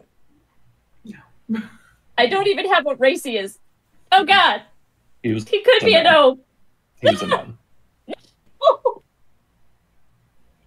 In the name of the Leviathan, you will rue the day you crossed me, La Shirag. Wait, does he worship the Leviathan or not? Yeah. Dear God. I'll stop. You better, or the party's going to kill you in real life. I was gonna. I I know. have access, guys. I was going to ask, does anyone in the party have Arcana as a skill proficiency? Not me. Wait a second. I can check that. I do, because of course I do. I've got a +2. Okay. I feel like if Proficiency. Burberry, I feel like if, yes, Yeah. I feel like if Burberry was not a bard or not a cleric, he'd probably be a wizard. Yeah. I was going to say, I do believe Burberry could craft Revivify scrolls if he wanted to. So you don't necessarily have to have the diamonds on you. You just need the diamonds to make the scrolls, and then you just keep a scroll of Revivify on your person. Okay, yeah, that's doable. That is an option at your disposal, and if you how want much to. would that cost to do? To do that would require extra money because it's a scroll. I know, that's why I was asking. Third level, right? That is an uncommon item. And an uncommon item would take 100 gold pieces. So if it's a scroll. An uncommon scroll would take 100 gold pieces and 1 work week, so 5 days. So half of their ghost week. There goes all my time. Just pick like 30 of those. Yeah, No. I can give you my 300 gold. Yeah, my- if you want to make a Oh, no, like so it would be one of those everyone keeps their own diamonds in their own scroll. Well, no, the diamonds go into the scroll. They're consumed at the time of the Oh, so scroll's it costs construction. 100 gold plus 300 gold of diamonds. And diamonds, right. But you have a Revivify spell slot on your person at all times. I mean, I would be happy to fund my own for that purpose. Yeah, I can fund my own, so. I'm down for that as well. Don't let us die, Burberry. Sure, that sounds Lauren good. can help now. Lauren can help now. You're not alone. In fact, just to be on the safe side, John will have them make 2 for him. Oh shit. No, everyone gets one. I get to say that. What if I pay Burberry just a little bit extra for their time? Can't pay me for 5 days. That's time I'm not getting back. It's all so much work. I wanted to fuck around in Freeport for half a month. Now I have to do homework. Well, no, I mean, because if you do have 3 people who can just cast Revivify. True. The scrolls are just in case of emergencies. True. We have 3 people? Yeah, you Oh, me and Lauren, yeah? Can they all cast it? No. Oh, well then you still have 2 people. That's still more than 1. I mean, I don't know if it's on a bard spell list, but I don't have it, so. Wait, if both Lauren and Burberry can cast it, can you work together to make the time shorter? No, because I'm the only one with Arcana proficiency. As long as No, but she'd be helping you. I am literally stuck making magic items with Noel right now. Yeah, we're indisposed until at least partway through. And Lauren, I should update you as of the 3rd. Noel's glamored studded leather is complete. Oh. So at this point, you guys are working on the tattoo. Cool. How's my armor coming? I would say you have probably by this point received the adamantine. You would have gotten called from Fort Franco to let you know that, hey, we've got your adamantine on hand here. So you're probably working on it as we speak, and you'll probably be done by the end of the week. It's not going to take you long. Excellent. Lauren's tattoo will be done on the 17th. And Burberry, if you were going to commit your free time to scroll making for 25 days, you would be done on the 28th at the earliest. Because I could help. Or no, the 30th at the earliest. I could help after the 17th, but And that could cut it in half from there. So. Well, because I would like to spend some time proselytizing. I've been telling myself I'm going to do it at some point. It just I want to preach. It's been so long. I'm gonna lose my ability to talk to people and mean it. So well, I think you still have like another 30 days so technically 12, before the end and of the then month. Yeah. So if Lauren joins, if Lauren joins you after the 17th, then you guys would be done on the 23rd. Okay. I guess Laura joining me would just be like me writing and then like putting it between us so that she can copy what I just. Well, she's probably providing some magic, since she can burn a spell slot to contribute to the crafting. Otherwise, she's just like fucking with Burberry's just sitting there like, come on guys, help me out. And the Burp and the Lauren are like, here you go, magic. They're like playing fucking paper football. Yeah, pretty much. You're like, not the scroll, smack. Barry. Poor Barry. If they were in college, Burr would be the one that cheats off of his homework. Mm-hmm. Without a doubt. Oh, I would say Lauren would like to commission a new outfit. Oh, okay. More clothes. Yes. Okay. For her barrier tattoo reveal. A new outfit. Okay. So she can finally take off the stupid leather armor that she hates. Fair enough. How much you want to spend on the clothes? How fancy are they supposed to be? Give me a number. What are you spending on them? That drawing, a nice amount. Okay, fine clothes, we'll say. Yeah. Extravagant. Oh, extravagant? Okay. Sure, why not? 50. 50 gold. 50 gold. Perfect. Cool. This is almost as fancy as your fucking red wraparound gown that you bought at Daggermore. That's how nice this suit is. It's like fucking silk fabric. Fuck it, yeah. gold chain link and Oh yeah, well, like ornamentation. she has. It's supposed to be super. Yeah, it's ritzy. It's Yeah. fancy. Oh yeah. Okay, cool. She'll reveal her outfit when the barrier tattoo's done. Okay. But yeah, so Burberry, if you want to do scrolls, and Lauren helps you after she's done with the current crafting, you be done as early as the 23rd. If you don't want to do scrolls, you don't have to do scrolls. I was just putting that out there as an option. How dare you be how dare you be a sensible sky voice? I'm just trying to make it known. I don't want to be hiding shit. You did not buy a Dream Skull, correct? Okay. That is not happening then. And then y'all were still talking about future plans. So, back in it. Refocusing. Back at the table. We have established scrolls. I'm not sure what more plans we could talk about. We sort of have our options laid out. Just comes down to preference. Yeah. What? I feel like let's do Barnaby's thing.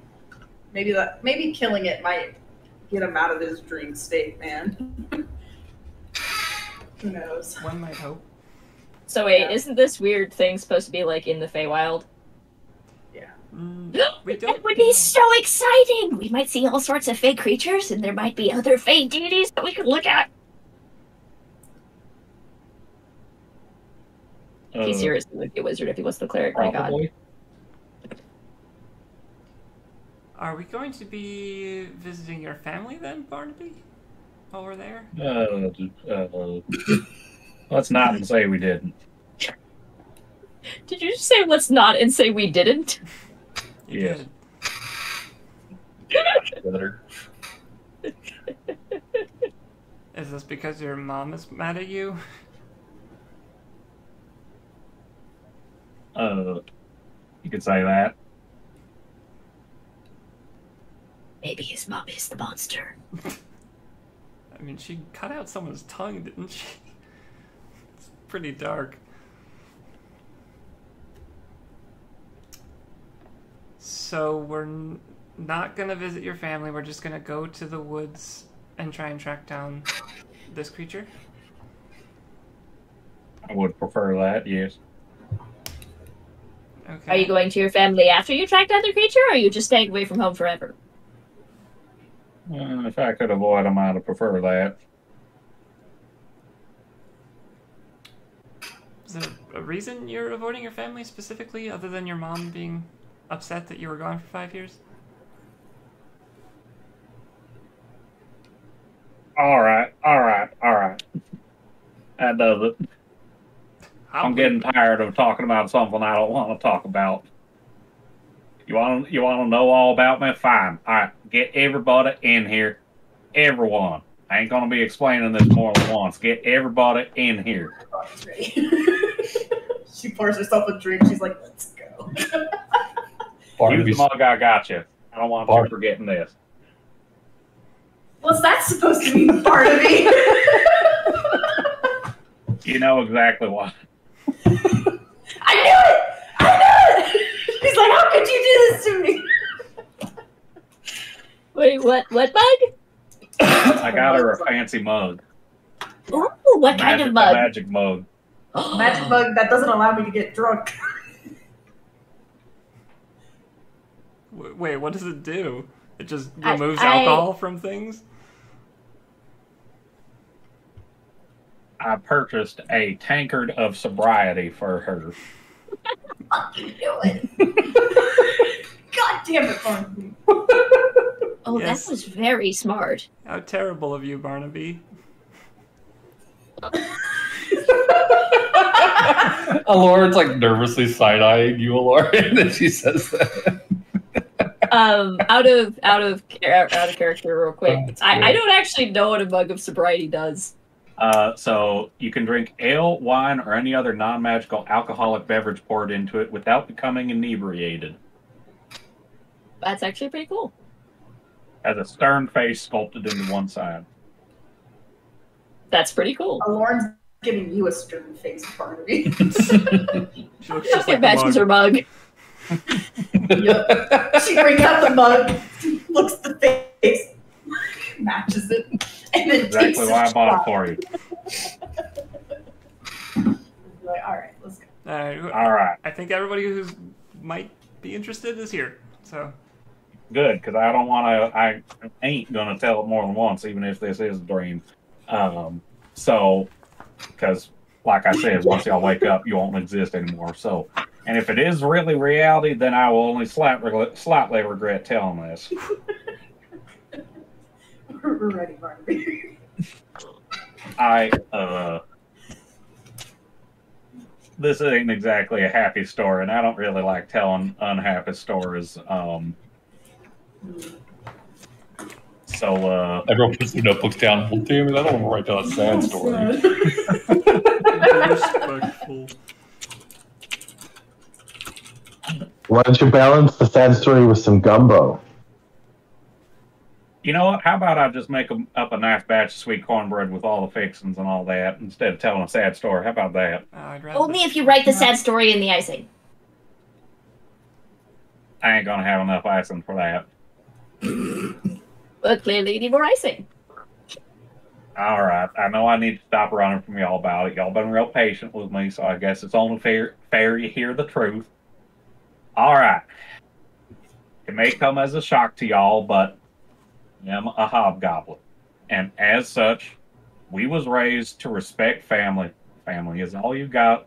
Family is all you ever have with you. Blood's thicker than water, even though it ain't, but you get the idea. So treat them with nothing but kindness.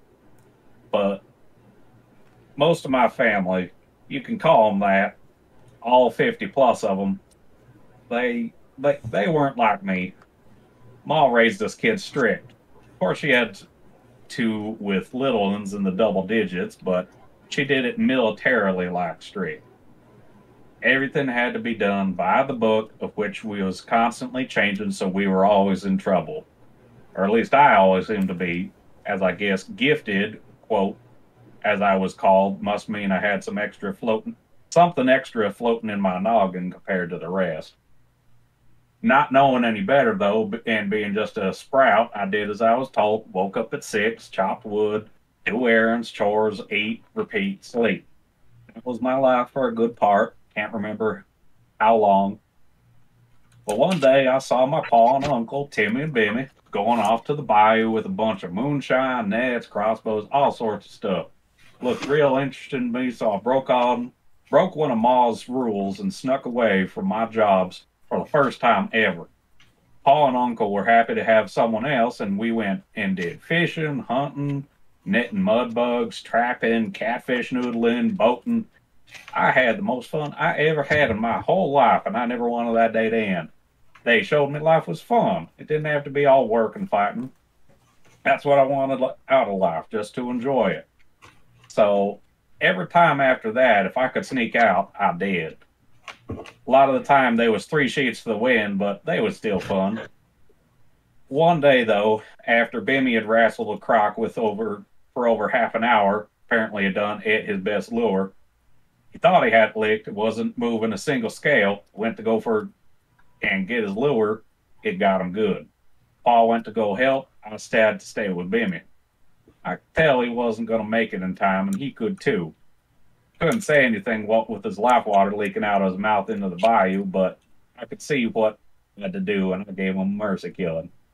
When Paul finally did get back, we gave him proper burial with one of that there croc's tooths with him. When we got home and I finally mustered up the courage to tell everybody what happened, everyone except Timmy and I didn't care. They didn't care one bit one of their own was gone. But wasn't family all we got? Wasn't we supposed to care for them all?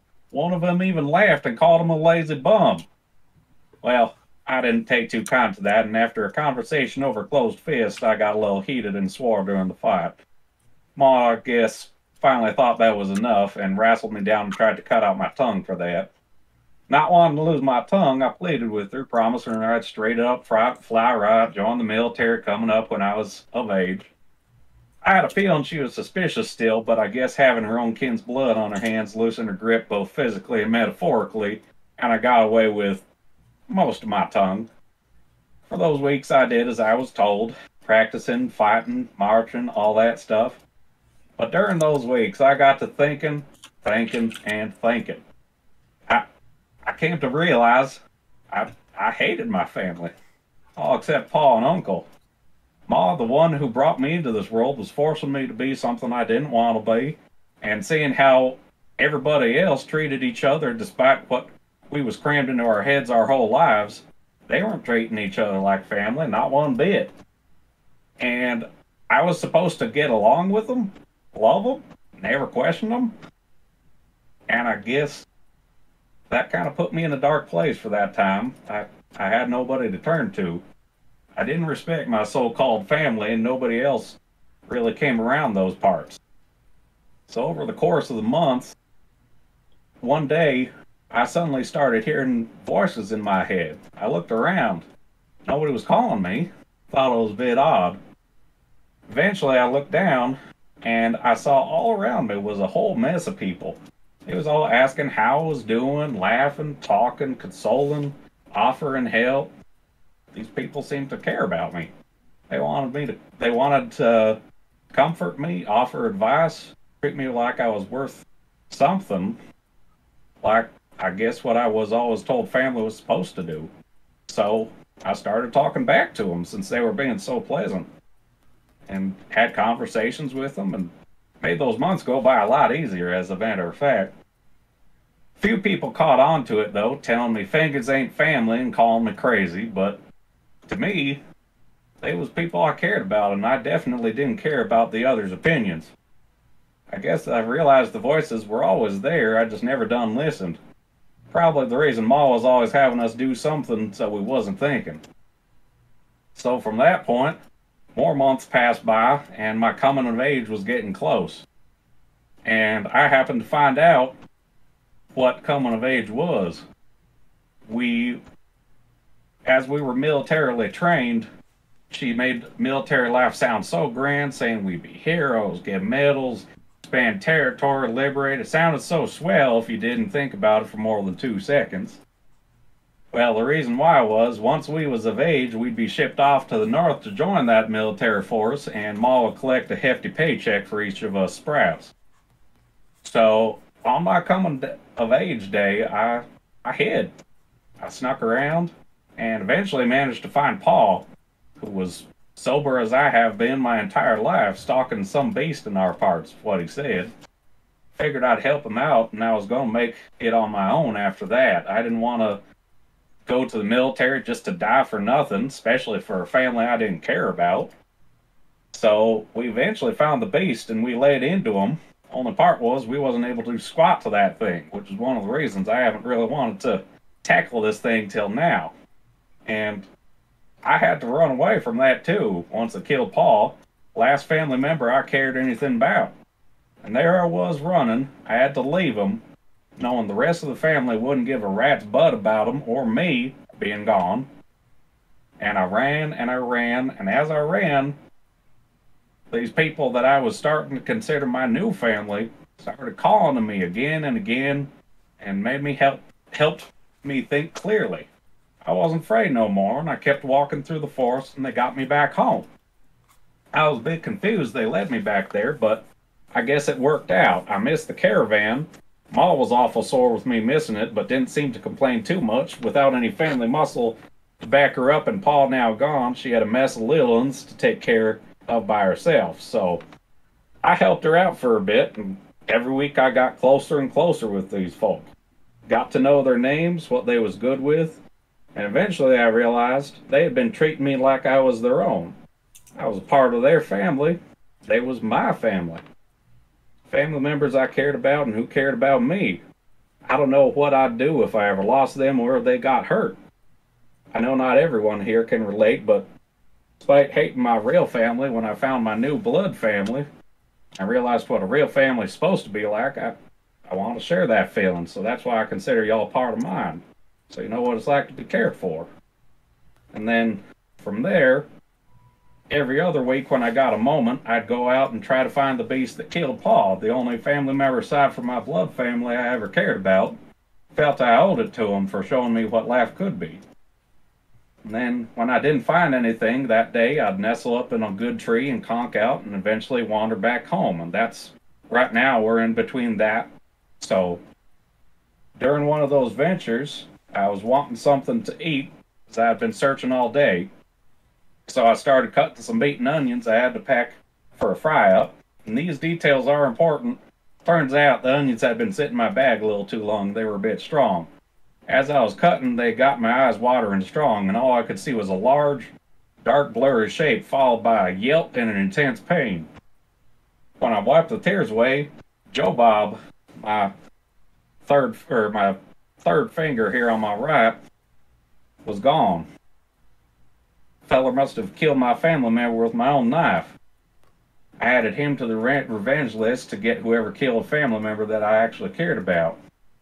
Then, a few weeks later, one day, my blood family suddenly started calling me and talking to me nonstop, enough to make a man go crazy. All of them were pointing me in one specific way. I remembered this feeling from the first time I met them, and they led me through the forest. So I wound up on the beach, and, well, after a few months, Lauren washed up, and then the rest of y'all found us. The rest is dream history. And y'all have given real good reason into whether this is a dream or not, and to be honest, I'm still not 100% sure, but if all this really is a dream, I've had a lot more fun in this than I have had most of my life, so I don't really want to wake up from this one. But that's about all there is to it, so now you know why I don't really want to talk about them. That's understandable. We appreciate you telling us, though. Really. I'm sorry you had to go through all that. Yeah, that's right. It's in the past now, but yeah, if I could avoid having to interact with them, I'd prefer that. Yeah, we don't have to. We can avoid them. I feel like I just need to take out the beast and then I can live life. What do you know about the creature that stole your finger?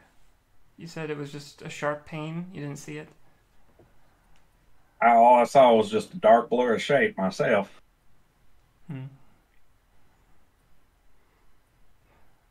Sorry, DM question. Because I'm still not sure.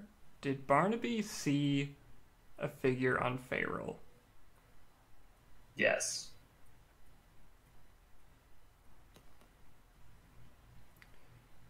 Do you still hear your family talking to you, Barnaby? The family you care about? Yeah, we've been a bit quieter lately, but yeah, I just talked to Doc after us fighting the pirates to make sure I'm all patched up, ship shape and all that. He gave me a bill of clean health.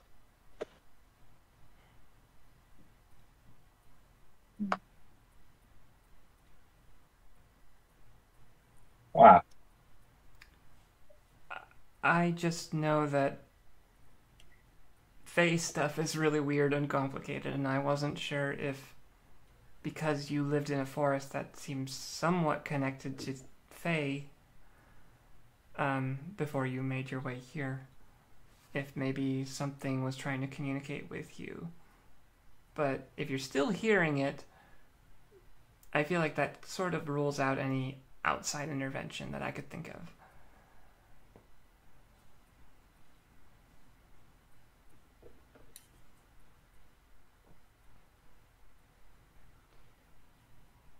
I mean, I don't think any kind of hocus pocus is involved. That's what you're trying to get at. I just wasn't sure, and I wanted to see. But you're right, it sounds like something else. I know we're all glad to have you as a member of this family, Barnaby.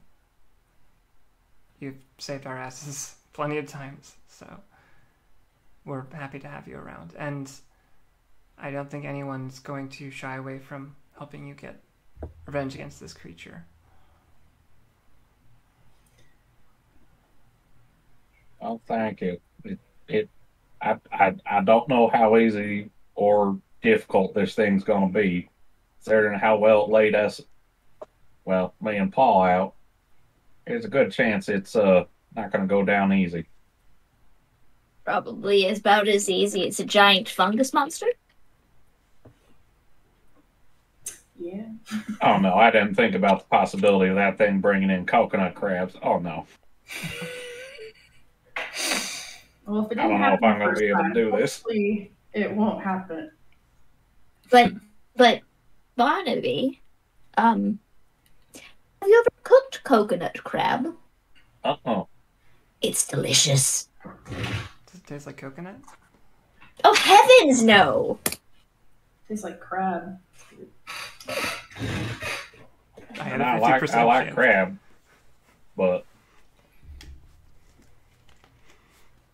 I don't Think know, about how something doesn't sweet sit it'll right. taste if you get it. I'm sorry for him. I'm sorry for him. Burr is just jonesing for some coconut crab right now. No. If literally if you took him to a buffet, he'd just be lost in the sauce. Mhm.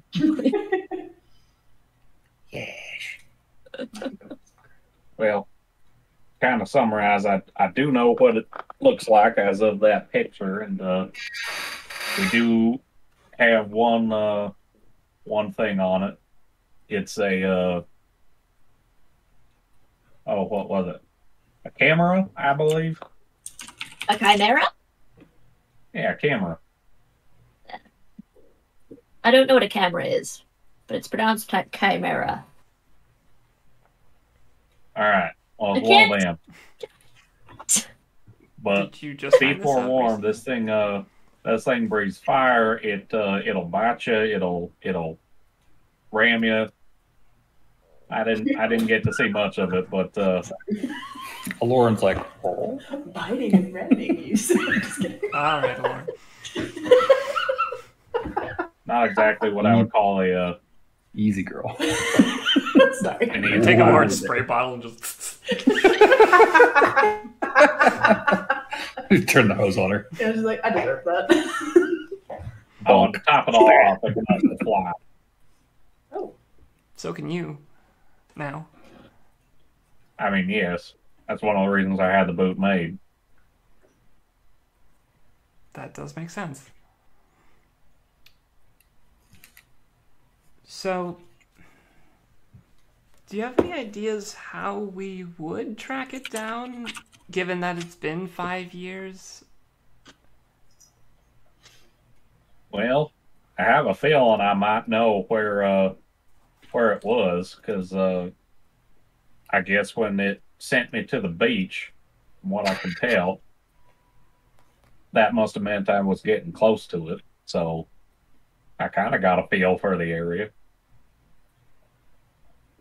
Okay. Of course, back then I didn't have the boot, so I could probably just fly over the treetops and then scout out a bit better. True. But this creature is definitely like a fey creature, right? I don't know what exactly it is. I feel like isn't that what the gatekeeper kind of told us? Was that it was like a fey creature?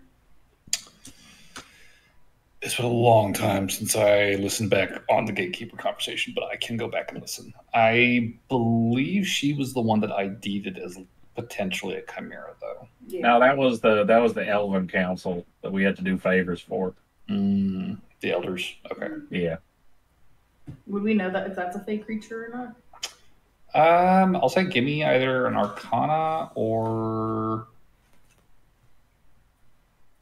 I'd say just Arcana. Could I assist if I've canonically been reading a bunch of books about creatures the last couple weeks? Sure. I don't have great Arcana. But I I'll have try. +2, I think, so I'll also roll. You should. I'll help. All right, cool. Oh, why don't I do it? I have a +5. Yeah. Everyone help Burberry. You will assist I'm helping Burberry in thinking hard. Yes. Because I Come have on, a Burberry, +1. think. 21? 21. So chimeras specifically,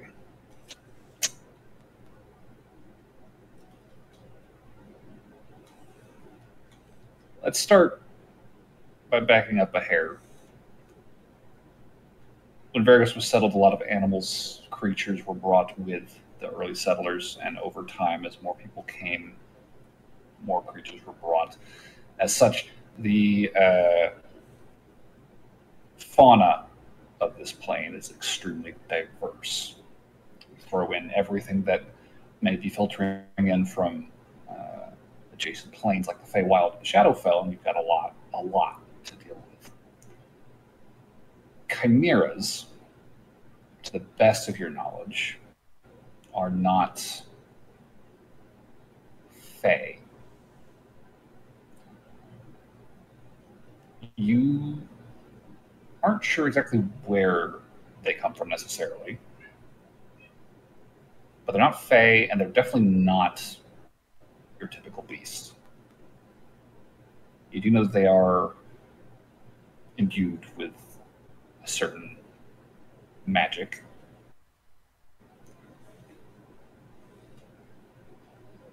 You're pretty sure you recall reading some theory that they might have been the result of an aberrant wizard's experiment. But you're pretty confident they're not necessarily Fey. Although it's not out of the question that one or more may have stumbled into the Feywild over the years.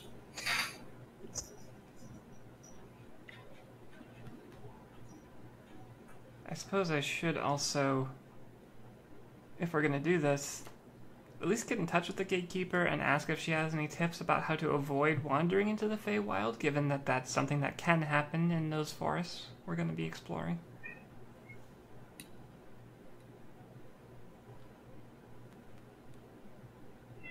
So I'll make sure I get that done.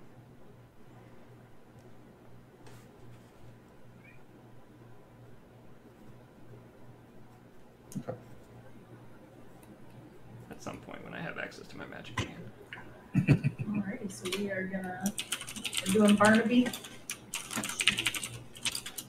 I think we're gonna try. Do some Barnaby shit. We'll do Barnaby shit. All right. You guys have the waylight. Y'all can depart literally anytime you want. Well, don't think that'll pay. We're still on vacation. Yes. Let's not jump the gun here. All right. If I'm on vacation, good sir, my tattoo's not done. I have a hot new outfit. Like, Okay. I'm I'm not just there yet. reminding everyone you have the freedom to depart at your leisure. Glad to have direction, though. Thank you for that. I think this is probably a good place to break. And I will leave you guys before break with the headline for the week.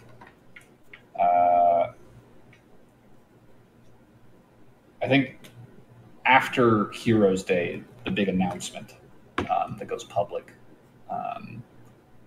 the following week, starting on the 11th, you would start seeing this headline on the fronts of papers all over the city. Ranzal Bloodbeard captured in daring raid. George Dagmore, pirate Captain Ranzal Bloodbeard, was captured by East Alliance operatives in a daring raid on his secret lair in Lake Risen. Bloodbeard's crimes were innumerable, and he was wanted by numerous states across the land. And Bloodbeard is being held with a subordinate in Umadazath Penitentiary, with his trial set to begin next summer, while the East Alliance has evidence from Bloodbeard's aggrieved victims. And almost the entirety of the Freeport Chronicle over this week is just republishing old stories about Bloodbeard's activities across the Emerald Coast, as well as sort of updating the public on sort of the pirate situation vis-a-vis Daggermore and the Pirate Lords. So there's a lot of talk out in public right now about Bloodbeard. Is there any mention of the Lost Emeralds? Or just operatives? In that article you were mentioned as operatives, I will say after the break, I do think the next time one of you is in public, you're probably going to run into a very familiar face a very eager young reporter. Sleuthing for the real heroes behind. Yikes. Hopefully they'll find a Lauren, because Lauren's probably going to be drunk with her friends. The real heroes behind this dairy raid. You're not going to use the tankard I got you? No. That's not Lauren's thing. She'll use it on occasion. She'll use it for you, Barnaby. Here, Barnaby, have a drink. You'll never get intoxicated. We can drink together now, Barnaby. You gave her a mug that she's only going to use to give you beer. Exactly. Lauren, you could win every drinking contest.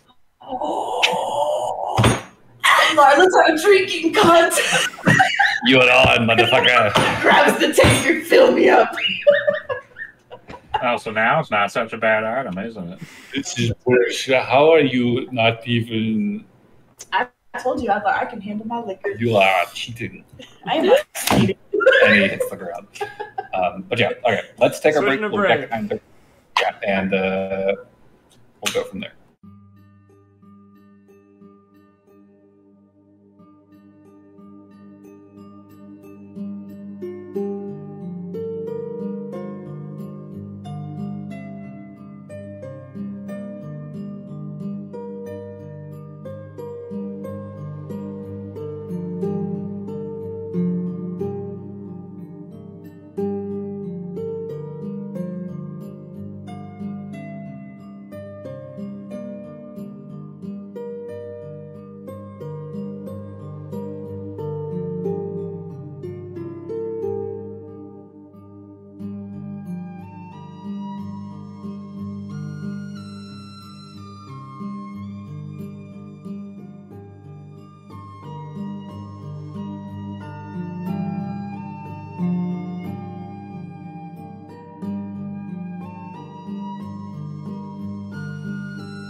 back. All right, we're back. So, as I said before break, I do think at some point in your second or third week of downtime, Strat DeLaplin, the intrepid reporter who covered your takedown of Willem Grimes, I think he would probably track one of you down at some point while you're out and about. Very excited to touch base again with these scrappy local heroes. And he will have tracked you down, he will tell you, because after the Monty Bond story broke, and then not too long after that Daggermore, I started thinking to myself, man, that's 2 groups back to back without a lot of detail in the papers. And I thought to myself, who do I know that's trying to just do good without making a big stink of things? And I remembered it was you guys. You guys didn't even have like a party name last time we talked. Are we at like in a little group right now? No. If I was aware that there's a reporter, I'd make myself as scarce as possible immediately. Okay. I'm sure if anything, it's probably a Lauren and maybe Noel. Maybe Noel. or After Barnaby. we I don't just know. got done like crafting. Sure. Yeah. You guys are like going for a meal? Yeah. We'll go to that sandwich shop. Food. Yeah. Oh, but I want a sandwich. Yeah. We'll bring you back one. And yeah. Yay! While you guys are eating, like Strat walks in, he's like, there you are. And, sits down at your table. It's like, I was looking all over for you guys. Hi, yeah. I've got 2 questions for you guys, and they're the same question. Was it you guys at Monty Bond? Was that you? Were you guys part of the 7? Yes. Yeah. Knew it. Fucking knew it. Okay. Second question. Were you the ones at Daggermore? Yes. I knew it! You got it. Is he just like making a huge fuss at the sandwich shop right I mean, now? he's not making a huge scene, but you can definitely tell he's very excited. Okay. I'm just curious if other patrons are like, what's going on? Yeah, I mean, they're kind of like, just like, who's this loud kid? And yeah, Eric Ganassi, he like pulls up a chair and sits down next to you guys. He's like, so, you guys have been making some big moves, and people don't know. And I thought to myself, why aren't people talking about this? Why don't people know who's in the know? And then I realized, oh, wait, those guys from like 3 months ago, they weren't about making a big fuss. They were about doing the right thing, taking care of bad guys, living their lives. I figured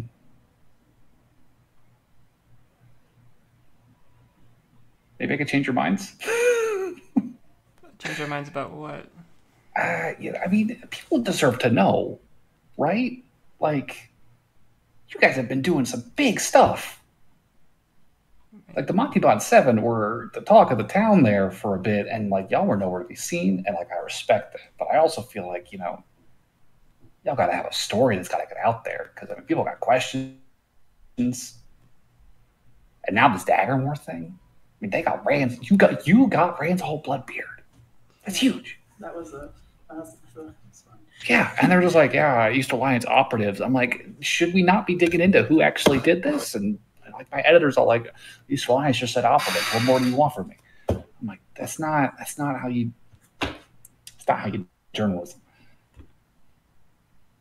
Well, here's a question for you, actually, before we continue this. Have you heard anything about the White Cartel being around here? You're a reporter. White Cartel. Kind of looks at you guys. Might have heard a couple things. I've heard through a friend of mine that there's possibly some drug problems going on locally. You're curious if that cartel was involved. That is definitely a growing problem. You guys. God damn, this cat. It's like they wait till right after break. Seriously. He kind of leans back in the chair, and he's definitely like a lot more like quiet now, although that like kind of bristling excitement's still there. It's like, Yeah, no, that drug thing's definitely getting big. The Isaacs here are real pissed off about it. They've been all up in Hob Hill, just constant protests. Like it's getting nasty up there. And between you and me, I don't think it's going to get better anytime soon. I mean, this stuff is spreading like wildfire, and it's strong. It's real strong. Not that I've tried it. You know, I've just talked to some people. I just look at porn. Tried it before either. What's drugs? Yeah, drugs. Listen, yeah, I've heard a little bit about cartel. Not a lot, mind you. A couple things, but what do you guys think? Heard? Well, I know that the CDI contacted the sheriff's office with an inquiry about. Oh, I got mumbly again. I said I know that the CDI contacted the sheriff's office asking about potential cartel connections to this drug problem, but from what little I've been able to get out of the sheriff's office, they have not really made much headway on the investigation.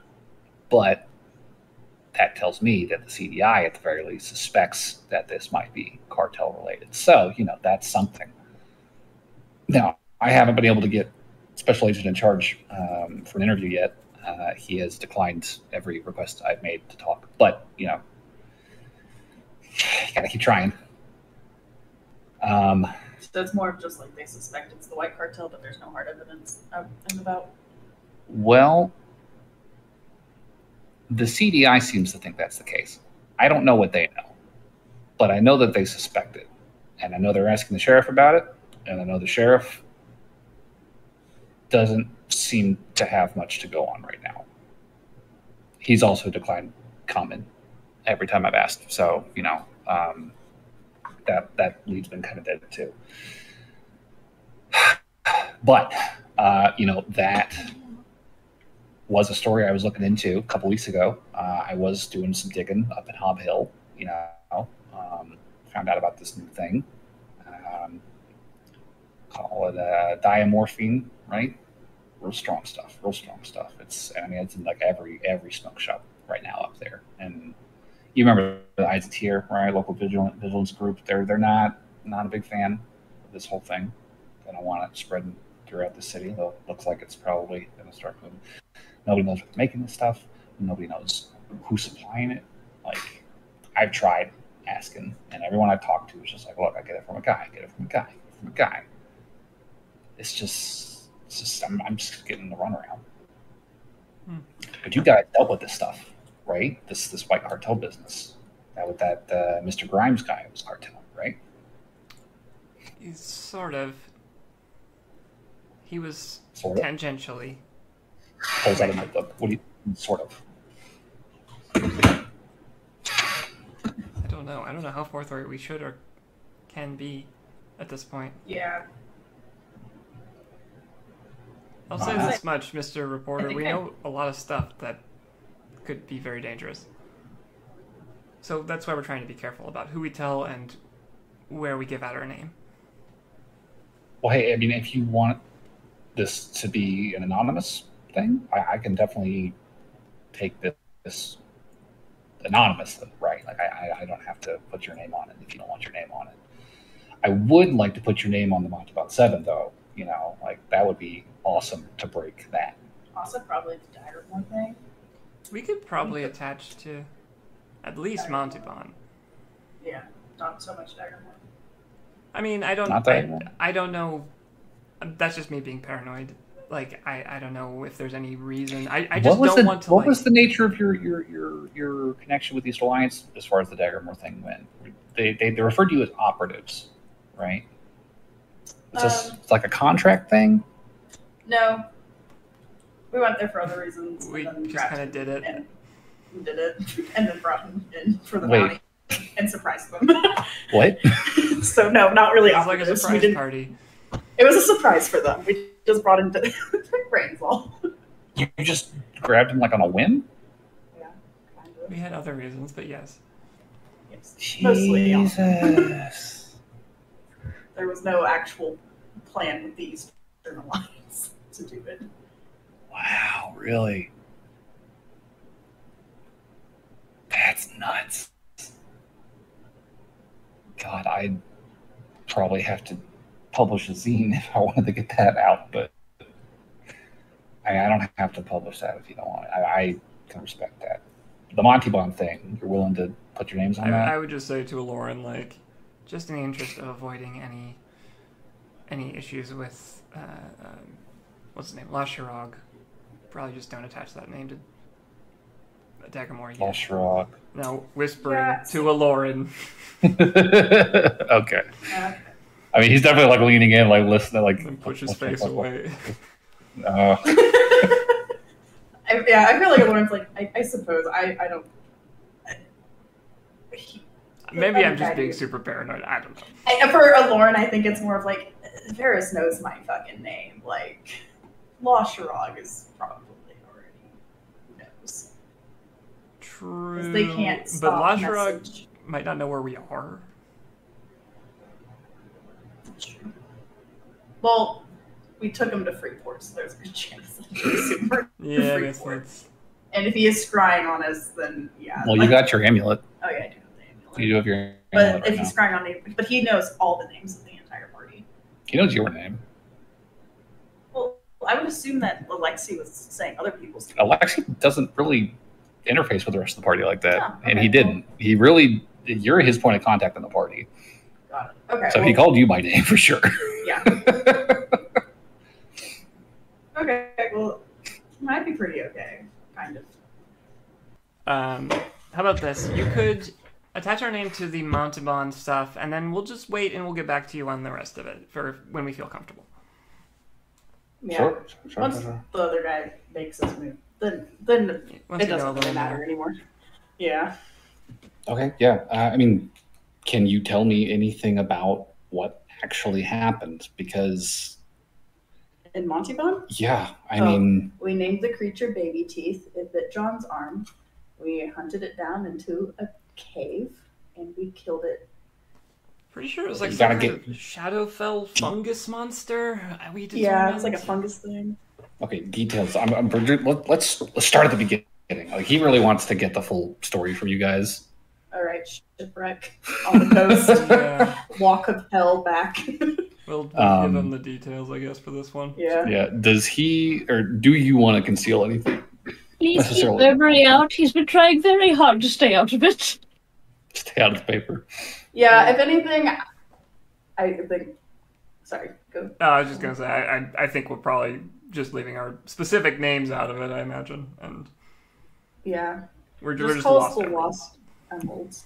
Lost him. Yeah, because that's where I'm like, I feel like it'd be okay to say it was, like, the whole Daggermore thing is fine if we just say we're the Lost Emeralds, because it's not like people actually know who the members of the Lost Emeralds are. Farrell's really the only place where that's Yeah, known by it's only anyone. Feral. But it would just True. be like a name attachment. So then it's more like, oh, the Lost Emeralds. Cool. Type of thing. I'm not going to stop you if you want to addendum onto Daggermore as well, but I think Noel's probably too paranoid right now, given how fresh all the Lasharog stuff is still. Sure. Side note, I do hope that later we run into a group that's pretending to be the Lost Emeralds, because that'd be funny. That would be pretty funny. Um, I don't know. Does anybody have a problem with it? Because I feel like we probably should have talked about this at some point. I think it's a fair assumption. Does anybody else have any, like, theories with that? If we just give them the Lost Emeralds and just tell them to leave our names out of it? So, as I said, like, Burberry doesn't really...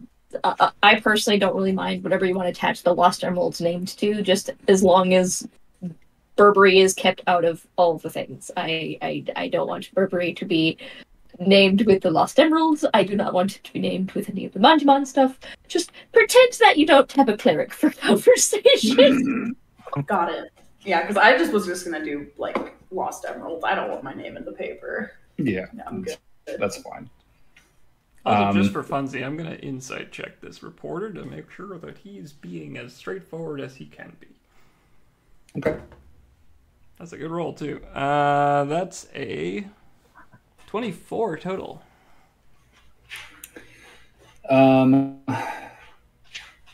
You would get the sense he's young, he's a junior reporter, he is very eager to break a big story. He's excited, and he's made that very clear that these stories that he's kind of like, where are the details? Why aren't we talking about this more? These stories that he's pursuing leading back to you guys is like really exciting for him. Just because it's like, oh wow, I actually know these people. I could be the one to break it.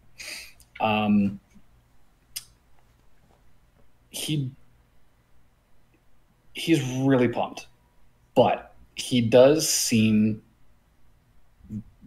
perfectly willing to, make whatever accommodations you guys want as far as how this story is told and published.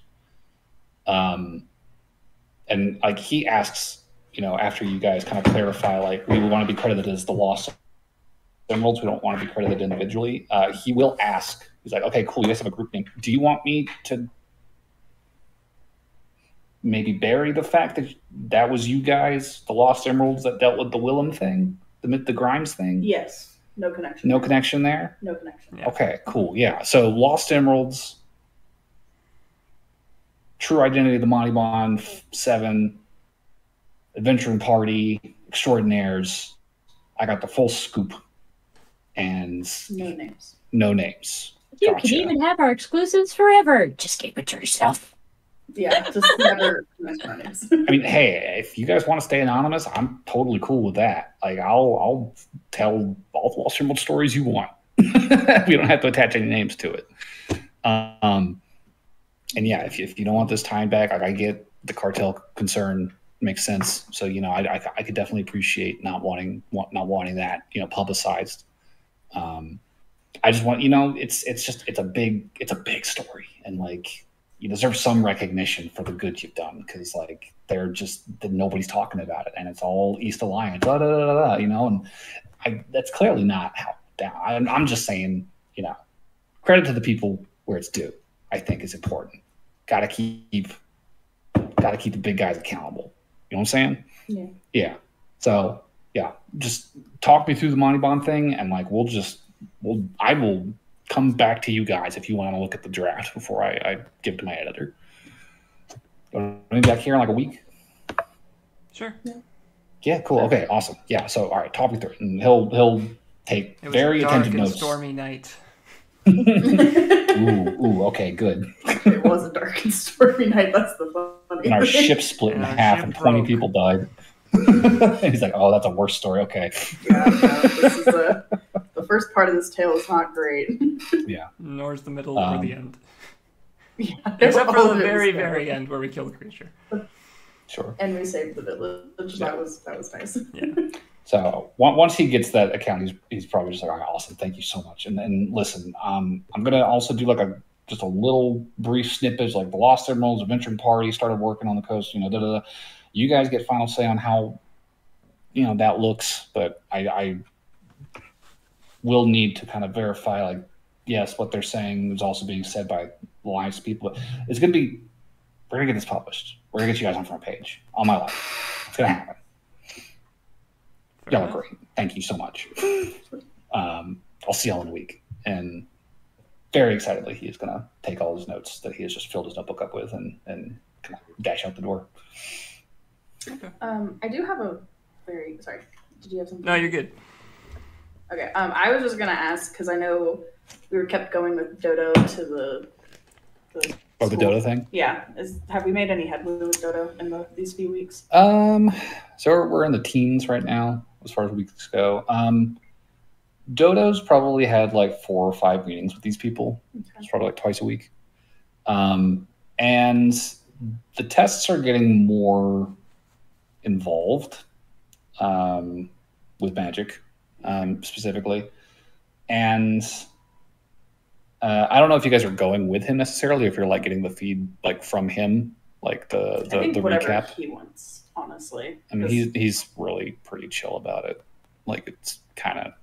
I feel like Lauren would probably stay. Probably want to go. Yeah. Yeah. I don't know about Adlar. I think Adlar's going with him. Yeah. For sure. I think what you would gather over the course of this study with Dodo is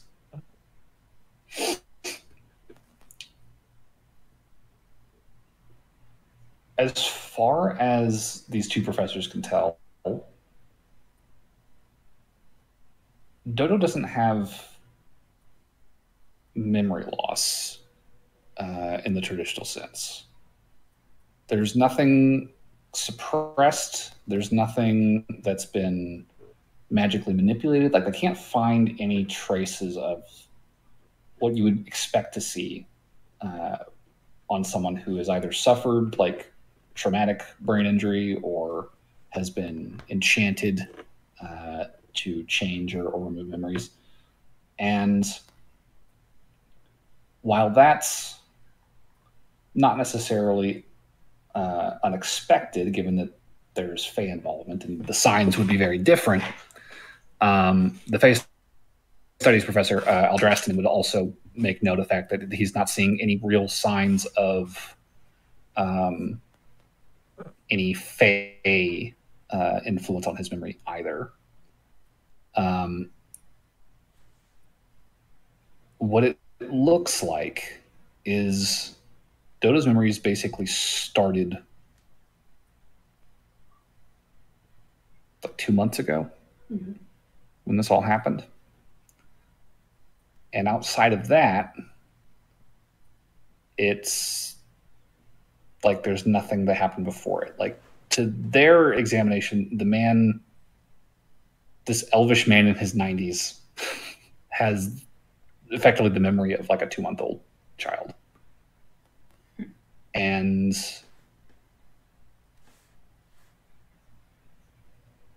the memory professor, Flosham, is she's like growingly disconcerted by the whole thing. The more she kind of digs into it, the more she's just like, there's nothing to go off of. There's nothing here. Like, what is going on here? Aldrastiman, Fey Studies guy, is kind of enamored with it. He's like, this is a one-of-a-kind encounter. I've never seen anything like this. This is easily, gonna get me tenure. Like, he's got that just like, we're rolling it with this story here. And his working theory right now, and it would be something that he probably sits down with you and whoever else is interested to kind of present his initial findings, probably at like the 3 or 4 week mark. He'd be like, so over the course of a study, we have not found anything in the traditional sense as far as Mr. Tatuto's memory, but I do have a theory. You said this was the result of an encounter with hags, so we are operating under the presumption that this is an unintended result of hag practice gone awry. So typically when hags procreate, so to speak, they will steal an infant, barely a month or two old, replace it with a fey creature that will either grow up with a family or wander off at a later date, and they will take the child and use it as the precursor to create a new hag. Now, there's a handful of accounts which vary greatly on how exactly this is done. Some say these hags will literally eat the child and gestate it into a new form. Some will say that there is a similarly profane but less vori sort of ritual involving fey magic. In any case, it is a ritual of transformation, right? And I believe they do this with infants. I believe because they need a blank slate to work with. I think trying to do this with a grown man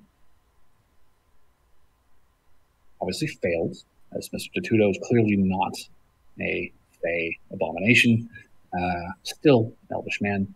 However, I think in their attempt to sort of work around the fact that he was already 90 years old, very much his own person, his own thing, I believe they attempted to change that, tried to get themselves a blank slate with which to work. And to a certain degree, it seems as though they succeeded. Now, I don't know what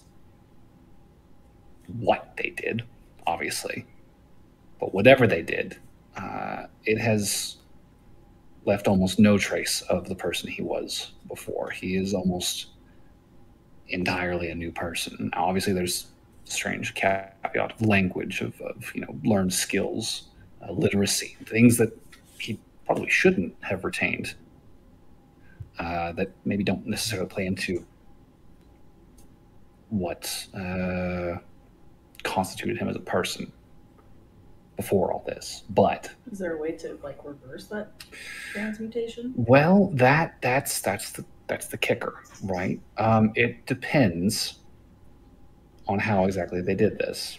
Either they have hit somewhere on them somehow. That's a thing that they take shit. They take names. They take. They can take memories, right? Although I don't know that I've ever heard of a Fae taking this much at once. It's very possible they have it on their person.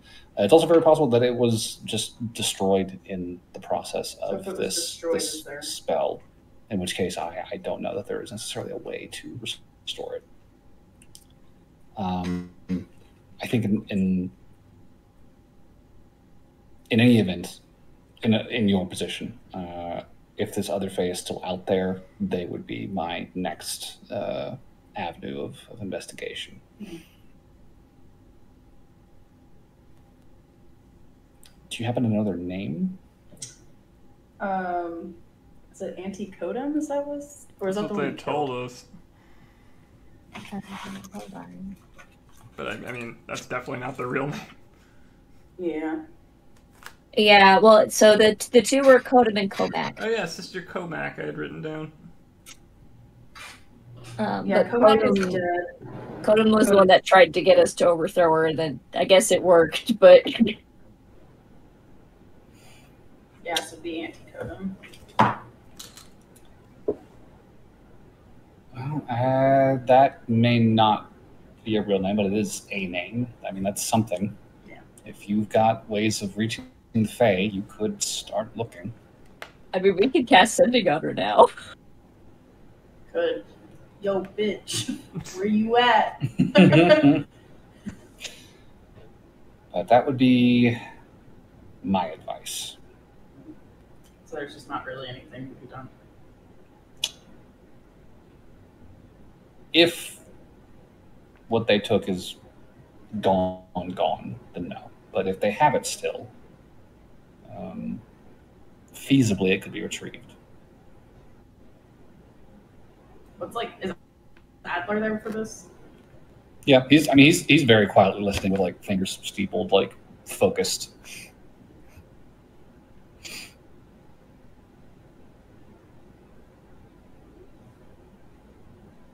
Sorry, I couldn't be of more pleasant news, but it is a very exemplary situation.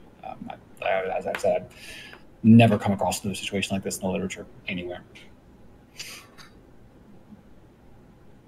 I was like, thank you very much for meeting with us all this time. I do appreciate that. And if you are up to continue these conversations, I would not be opposed to further meetings in the future. No charge necessary, obviously. You're giving us as much of a favor as we're trying to do for you. So, how do you want to proceed from here? Lauren looks at Adler like, I don't know, man. I mean, he looks at Dodo, and Dodo's just kind of like, I mean, if you can't fix it, there's not really much point coming back, is there? Yeah, honestly, that's where I'm at. I'm like, this has got Yeah. Professor's face definitely kind of falls a little bit. He's like, that's fair. That's fair. Sure. Well, sorry we couldn't be of more help, but I hope this was at least, informative. Good luck. So, with that, I suppose Doto's examination will probably come to a close there. Yeah, I don't see the point of really continuing. Yeah. If you guys do want to pursue that in the future, just say so. Or however it is that you want to go about it. Sure. As far as time passing, by the 17th of Inlarith, Aloran, your barrier tattoo will be complete and ready to apply. And her new outfit, let's go. All right. Hot with the body. What does the tattoo look like? Oh, I think it's going to be it'll start on her neck, and then it will cover most of her back, and it'll be like a tree root system. Ooh, that's cool. Okay. And now you'll never be able to tell anyone ever again that you've never seen trees before. No, that lie's gone. Trees are crazy. I got one on my back. They'll just be like, yeah, I've never seen a tree before. They're like, you have one tattooed on your back. Yeah, I've been told all about them, but I I'm a need to big know. fan. Big fan of trees, man. So at that point, You can say, how do you see your back?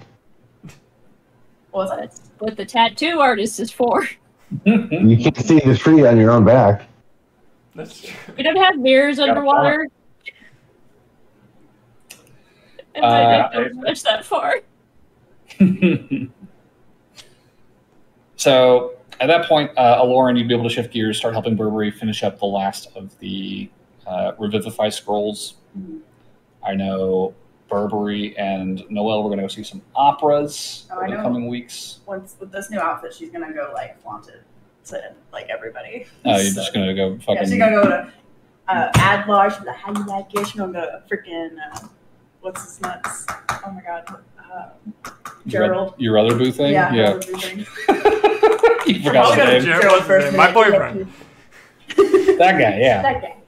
Gonna go to Yeah. I Paris. don't need to remember his name. He's just my Make her boyfriend. round. Yeah. He's the NPC that I fantasize about with my player character, all right? And I don't need to know his name. I just need to know that he's hot. He's the NPC formerly known as Gerald. But yeah, she'll go fuck with Gerald, and then probably later go fuck with that one. Yeah. I think the reception is very positive. It's a good look. Small thing. I'd say probably when it comes to the going and seeing plays and stuff, I'd probably, once Burberry finished all the Revivify scrolls, it's kind of like a reward. I would start, we could start doing that. Also, I would definitely spring for some kind of fancy box seating or whatever they've got that's a little more private, kind of like what Segan had on Pirate Island, Okay. if available. So, come to find out, box seating is actually some of the cheaper options in theaters. Well, You mean he wasn't even actually cheating us? Rude. Well, if it's a private box, that's one thing. That's what I'm talking if it's about. just for you, yeah. Private But general box seating is less. so that less Burberry expensive. could be more relaxed. There's nobody sitting around watching. Sure. Aw. It's so Yeah, nice. I'd say a private box at the opera is probably going to run 20 gold for a show. That's all. Okay. Yeah, go ahead. I was just going to say, Freeport's got a pretty bustling theater district. You've got your choice of shows. You've got romances, you got comedies, you got dramas. What kind of stuff are we looking for? Well, I would ask Burberry first. What kind of shows do you like, Burberry? Several days before this goes down. I have no idea. I mean, what type was the one that we saw? terrible. Terrible. I meant the genre, not the rating. Okay, let me rephrase my question. Is there any types of storybooks you read as a kid that you really liked?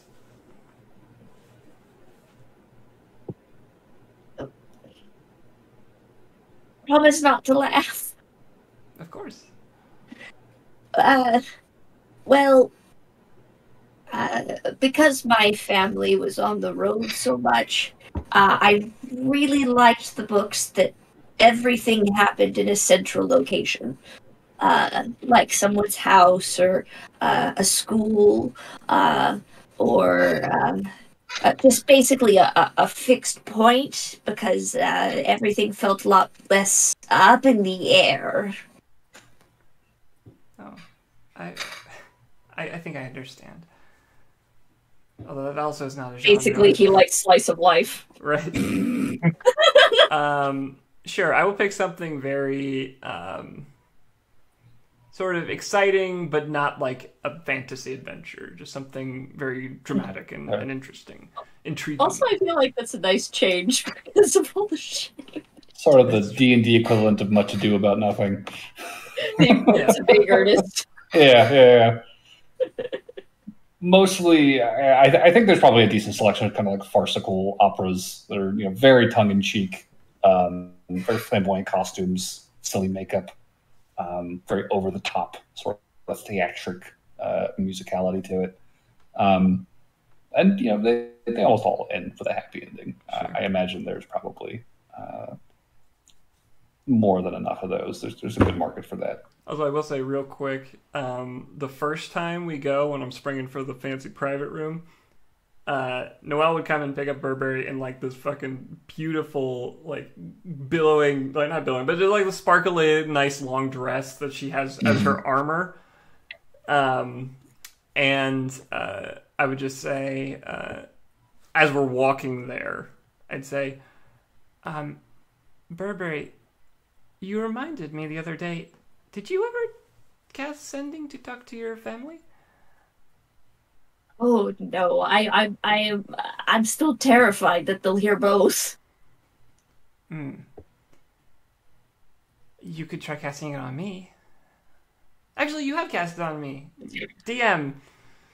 Do I hear two voices or one? I might actually be more of a question for me. Because I don't like. Sure. I mean, whoever wants to answer it. Whoever Who's has casting the spell? the answer. Okay, so normally it's whoever's on top that day, but like in my brain, since I don't, unless I'm openly talking to people, I don't usually think about what both of them are going to say. Like unless it's just us as quiet. Mm-hmm. So it might be one of those scenarios that the person who casts it can speak, but they both hear you. Right. Or I don't know. But is there two voices entering my head when you sending to me? I haven't tried it yet. Want to test it? You absolutely cast sending to Noelle before, haven't No. So as I said, so I've cast it, but I've only focused on one person. Oh. Because that's what I was saying. Like in theory, both could answer. But I don't actually. Oh, I see. Okay. Yeah, you make the I decision. understand the confusion. Like, I wasn't saying you should contact both of them simultaneously, though. Just like contact your mom and then contact your dad. No. Okay, no. Now you're not. Clearly, we're talking around each other. Okay, so what I'm saying is that whenever I cast sending to someone else, I usually only have one person talking because that's all that I am thinking of at the moment. Right. So theoretically, both people might be able to talk. It's just I, as a player, hadn't thought about it. Okay. Well, then, yeah, let's try it. So, yeah, that is a thing to test. All right, we'll do that. So I'll cast sending. I'll go to the other side of the lobby. And then Barry's going to say, knock knock, and then Burr's gonna immediately interrupt with interrupting cow. Okay. Who cast the So- spell? Huh? Who cast the spell? Barry. Okay. Barry's on top today. Say Noelle, you would hear Barry. So Okay. you'd hear knock knock, and then I would wait. Who's there? You didn't hear the cow. Okay. There's a cow? Alright, I'll go back over. I think you're in the clear, Burberry. Okay. Well, that does help. I guess I that just means heard you. Sorry, not pointing. I just heard Barry. And then you get a message that says,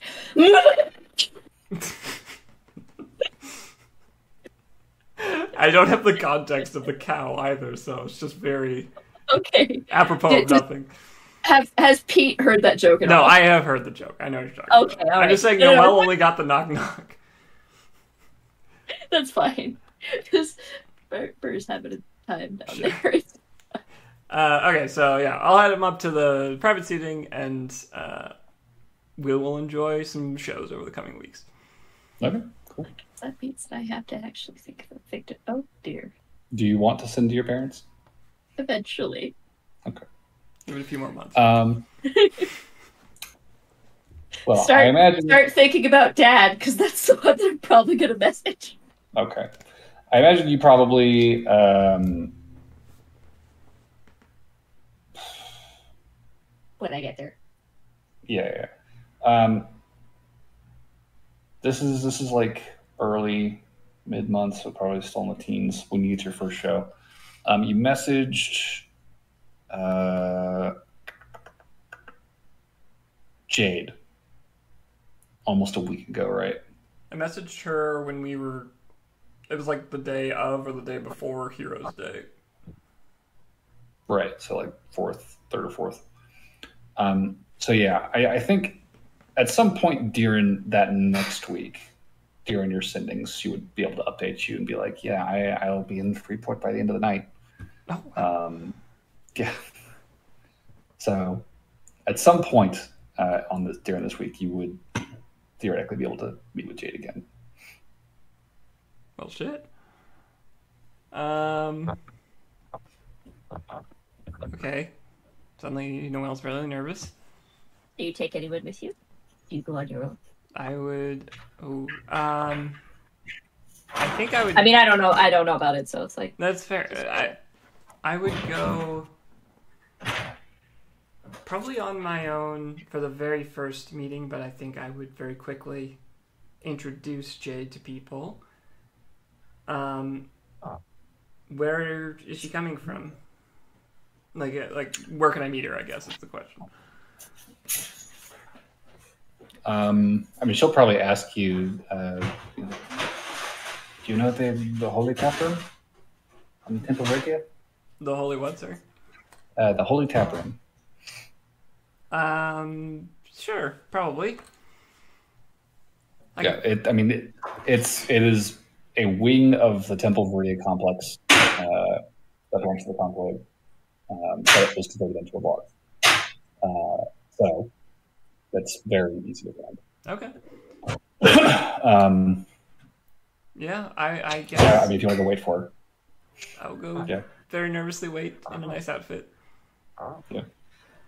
You're probably one of the nicest dressed people in this bar for being attached to the massive conclave temple sort of campus.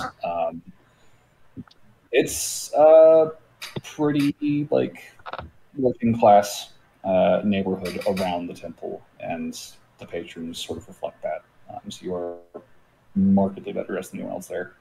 And I think you're probably sitting at a table or booth or whatever, just kind of watching the door for maybe an hour before finally you see the door swing open, and stepping through it, her hair very long, kind of greasy, her face a little smudged with dirt, her clothes definitely caked in it.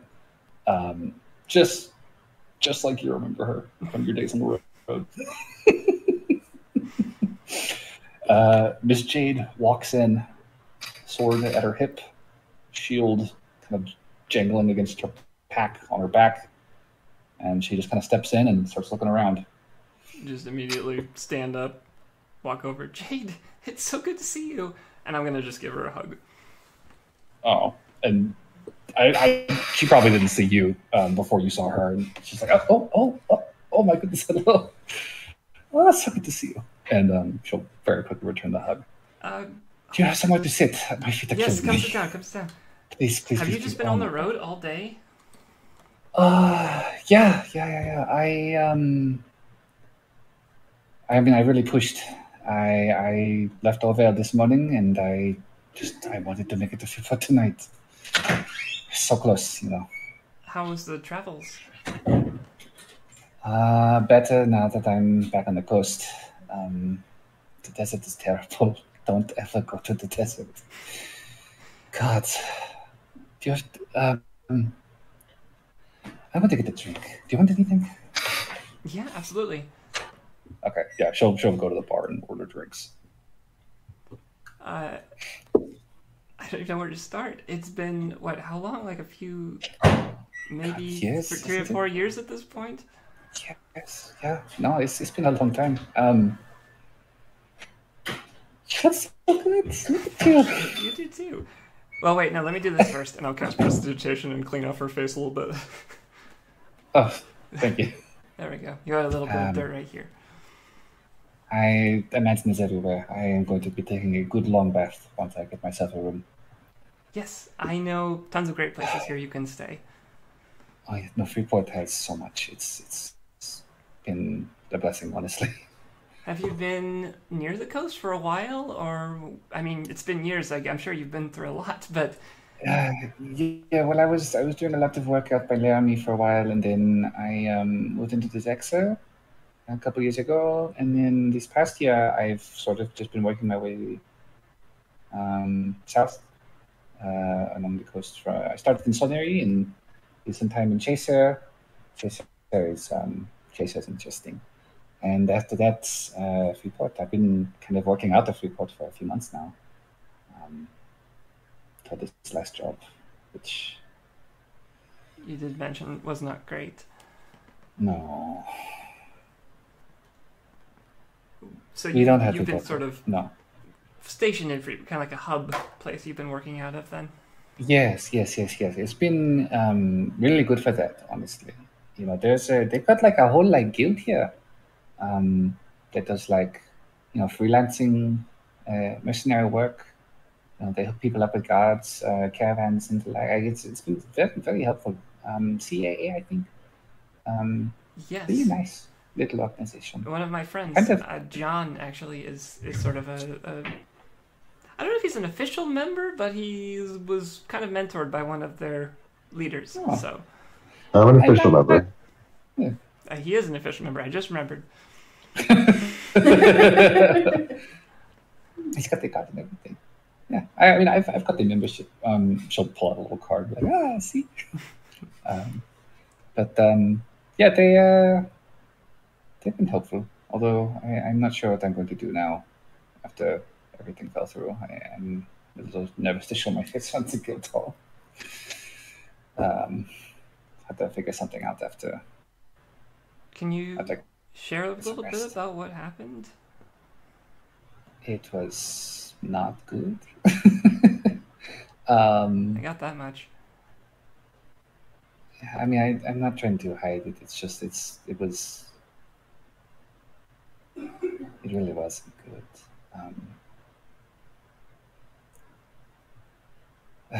We were taking a caravan from north of the Vale in Granisvale, I think it was.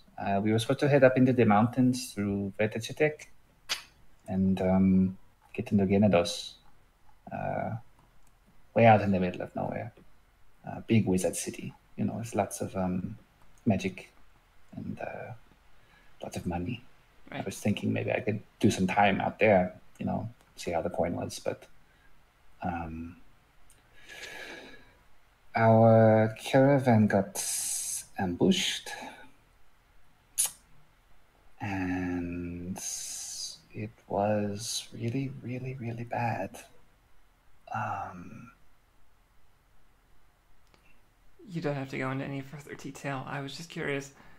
It was a lot. And that, I didn't think we would see those kinds of numbers out there. It's a desert. I mean, what would people be doing out there except trying to get out? But I mean, these guys were just like a legion on horseback, crazy masks, all screaming and shooting at the same time, and it was just like it was over in minutes. Then they took off with all of the wagons and just left us out there. Yeah, a friend of ours had a similar thing happen to them. They had all their stuff stolen when they were heading up to Chaser. It's happening around here. I like the coast. It's a beautiful place, but I feel like it is just getting kind of chaotic lately. It's definitely getting up there. Honestly, we've mostly been on the islands. I was traveling... Probably why I haven't seen you. Yeah, I was traveling north up from Goshafine with a friend that I'd met, and met more people along the way, and we kind of landed in Freeport, and we've sort of treated Freeport like our hub too, to be honest. We've come back here a lot. And we've just been trying to find work on the islands where we could. And it's gone pretty well. The islands are good out there? Yeah. There's... I mean, we've sort of lucked into some stuff, and we've unlucked into some stuff. And we've managed to scrape by and gotten some pretty good paychecks out of it now. How good is pretty good? I just give her a look. How good is that? Pretty good. Pretty good? Pretty fucking good. Cheers to that. Thank your glass. It might be there might be where I'm heading next then if it's paying well out there. Maybe It's funny. to Landor. Go ahead. Oh, Landor. I think we're gonna go visit there at the end of the year at some point. We might be able to bring you.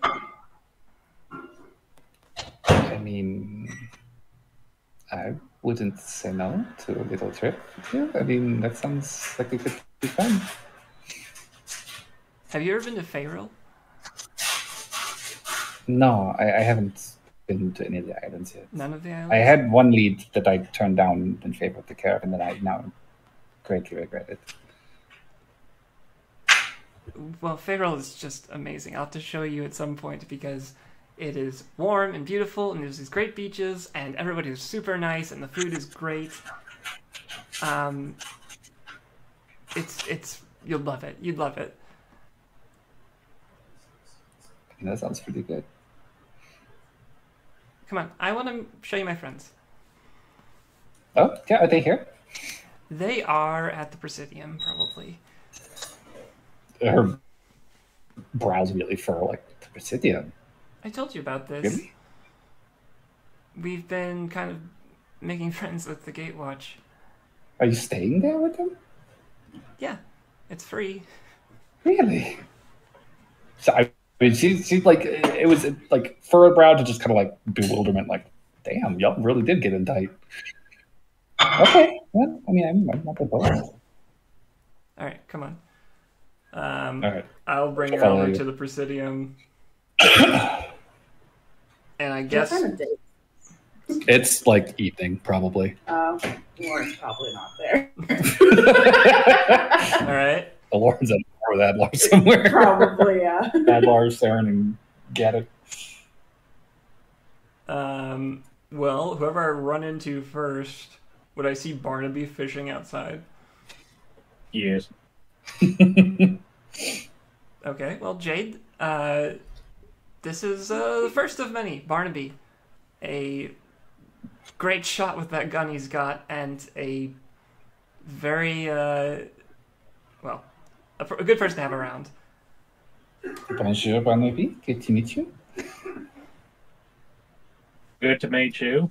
Barnaby, this is Jade. She was a good friend of mine from years ago, and we were just kind of in the same area, luckily, so figured I'd meet her, or introduce her to everybody. Oh, well, fancy that. Where'd you hail from? Well, I am also from the area, so, it's funny thing us meeting out when we did. But I was, I was out near Kinatos, but it's, yeah, I don't have to talk about that. Yeah, no. But I've been working at the Freeport for a little while now, so I hear you guys have been around here for a bit. I'm surprised I haven't seen you, especially, pardon me saying so, you're very distinctive silhouettes, Mr. Barnaby. Oh, I usually just stick to the waters myself. I'm not much of a party goer. And I do not do much for fishing myself, but I respect the man who has the patience to sit with the line. Just try it sometime. It's very relaxing. Except Except for when the fish don't bite like today. They never bite for me. Oh, you're going to have to try Barnaby's gumbo at some point. Oh, you cook? Oh, I cook. Specifically gumbo is great. I get some shrimp, I get some fish, I get all sorts of good stuff in there, corn, potatoes. I'll cook up a batch tonight. That sounds like a good plan. I haven't had that in about 2 days. Not fresh gumbo. I've only had one leftover gumbo from last time I cooked it 2 days ago. I think you will audibly hear Jade's stomach growl as you start describing it to her. She's like, I could definitely go for something. I'll make a big pot. You won't go home hungry. Very much appreciated. Thank you. I'll continue the tour. Where would we find John? John might be at Homeford, honestly. Oh, is John? John just so happens to walk in at that time. Oh shit! John, perfect timing. Look at that. The audience. The sitcom entrance. There he is. John, this is Jade. I might have mentioned her once or twice, but she's also a member of the CAA. Bonjour, Mr. John. Oh, it's good to meet another member. How are you? I'm doing well. Much better now that I am off the road. Traveling can take a toll. It is very tiring. I am very glad to be done with all the walking. How long have you been with the CAA? Since I was 15. Oh, goodness. So a long time member. Yeah, pretty much grew up with the master of the local guild chapter training me. So I joined as soon as I was eligible. I mean, that's steady work, and that sounds awesome, honestly. I sort of wish we had something like this back home. I didn't really have much of a choice. I had some anger issues with it. Oh, well, I'm glad to hear. He primarily works out of Helmsworth. At least that's where his mentor is. I have not made it onto Helmsworth, unfortunately. I've been working out at the hall here in Freeport. But there's definitely plenty of work with the CA around here, so I can't complain, except when jobs go bad, which that happens sometimes. But had some experience with that too. I'm just remembering the last job I did for them. We had to kind of flee the continent for a little while. Yeah, there's a reason we've been on the island. You'll have to fill me in then. We'll What's give you happening? more details later. Come on, I wanted to meet Burberry. Oh, Burberry. Hello, Mr. Burberry. Bonjour. Can't hear you, Cat. Cat, your mic is dead. Nah, it's not dead. I muted it because I heard someone, either the microwave or something, and I thought it was Christine, so I muted myself. Got it. Anyway, so Burberry's actually probably up in their room, which, and I will take the gold amount that you say, they have furnished. Oh, nice. Interesting. Okay. And there is a bunk bed in there, inexplicably. Cool. Well, All 50 gold. Cool. But they still sleep on the same mattress. They just really wanted something to make force with. No, they tried, and it felt weird. Well, now we have this bunk bed. What do we do with it? I mean, it's not like they were using it before. Anyway, so yeah, they're probably in there. Sorry, yeah, I'll knock on the door. Burberry, there's someone here I'd like you to meet. Oh, 2 minutes, please. They're probably getting dressed. Accurate. Then they open the door. They're surprised to see you with a new person. Burberry, this is Jade. She Bonjour. was a very good friend of mine from a few years ago who I finally ran into again. Oh, exciting! It's a pleasure to meet you. I am Burberry. Jade, out of character. Have you talked about Jade at all? Do I know anything about Jade?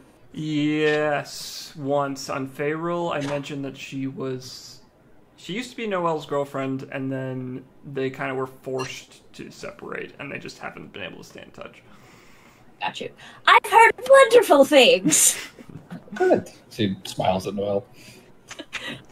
Yeah, both of you actually were kind of old friends that I reconnected with recently, I guess. Burberry and I knew each other very briefly for like a week or something when your parents were in Aelia. And of course Jade just reconnected with now, but it was only a few years ago we were together. Well, any friend of Noelle's is certainly a friend of mine. And same to you. So, Well, unless you're one of those friends, which I've heard great things. little cat. Burberry, if you are hungry, I think Barnaby's gonna make some gumbo. So Burberry just starts walking, but like, excellent. I'll see you there, I guess. It's very flexible. Sure is. He's like turned around as he's walking away, like a full 180, like an owl. Those Dragonborns. Do a quick introduction of the Gatewatch peeps. She is much more reserved, like wide-eyed, just very just polite and buttoned down about it. Gideon, I think, is a very curt, quick little introduction. Like, pleasure to meet you, Miss Compa. And Erin is warmer, but also briefer. And she's working on the castle even at this hour. Sure. So she's quite busy. Gerald is a lot more friendly and just like, well, hey, good to meet you. Gerald, have you seen a Lauren? I haven't today. I haven't seen her in a couple days. I think she's been out partying with her buddies and that Adlar fella. So, That sounds like her. Maybe something going on there. I don't know. I guess we'll see. I feel like there might be. There probably is. Hey! Yeah.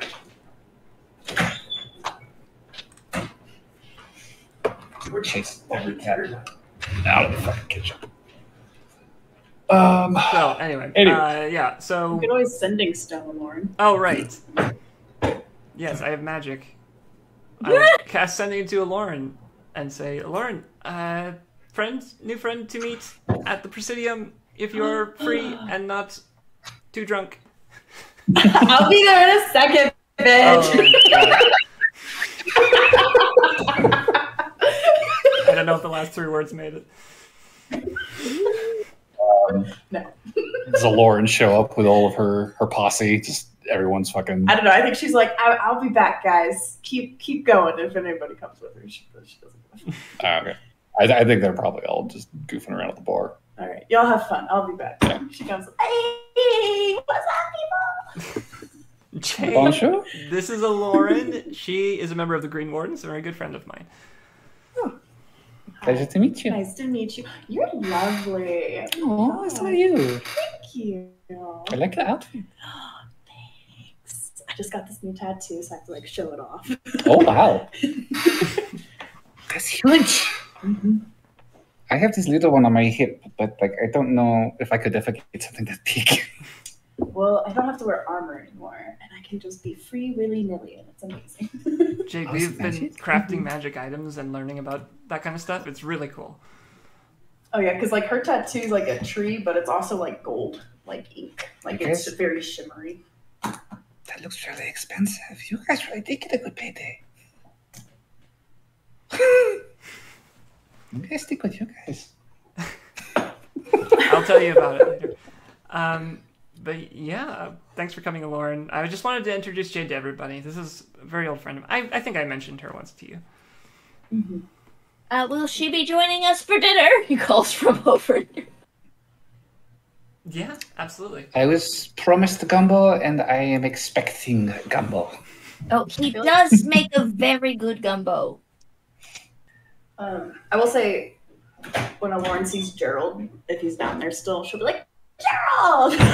She'll just go, There you are. Hi. Hey. How are you? Good. How are you doing? Messing with Okay, there you are. well, not like, just like fucking like. Yeah.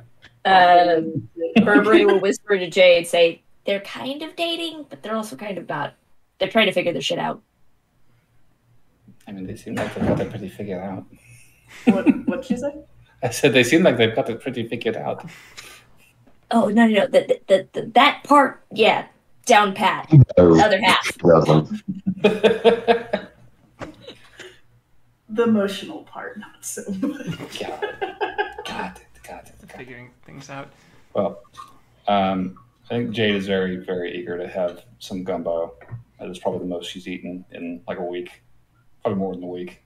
And it is, I imagine, very good. It is Barnaby's trademark delicious gumbo. What do you guys want to do during dinner? Lauren's just kind of drunk. I mean, I would love to talk with Jade and hear some fun stories about Noelle. Well, we met a few years ago. 4 years now, I think. Something like that. We were working for the same nobleman back around Ilia. Mr. Pascal. Mr. Pascal, yes. I was his personal guard, and Noel was his translator. We helped him sort of expand his brokerage business out of Ilia and into sort of the northern Midlands at around Laramie and sort of northern Dazaxa area. Got him involved in lots of deals with the Dragonborns up there, and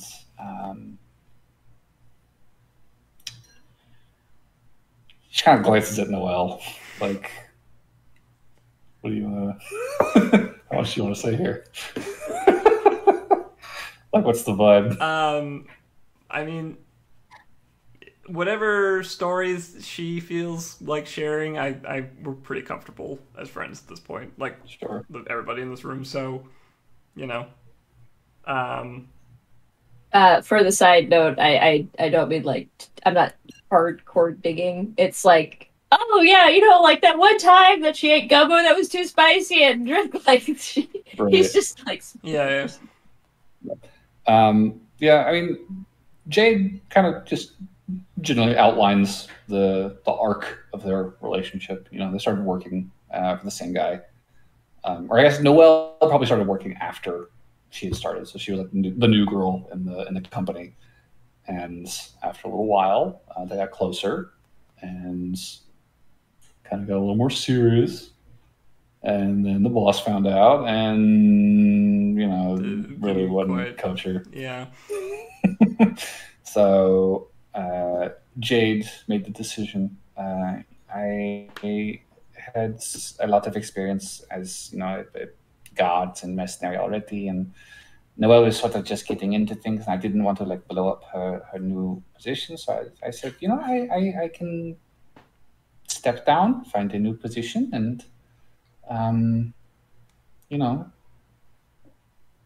hope we see each other again someday.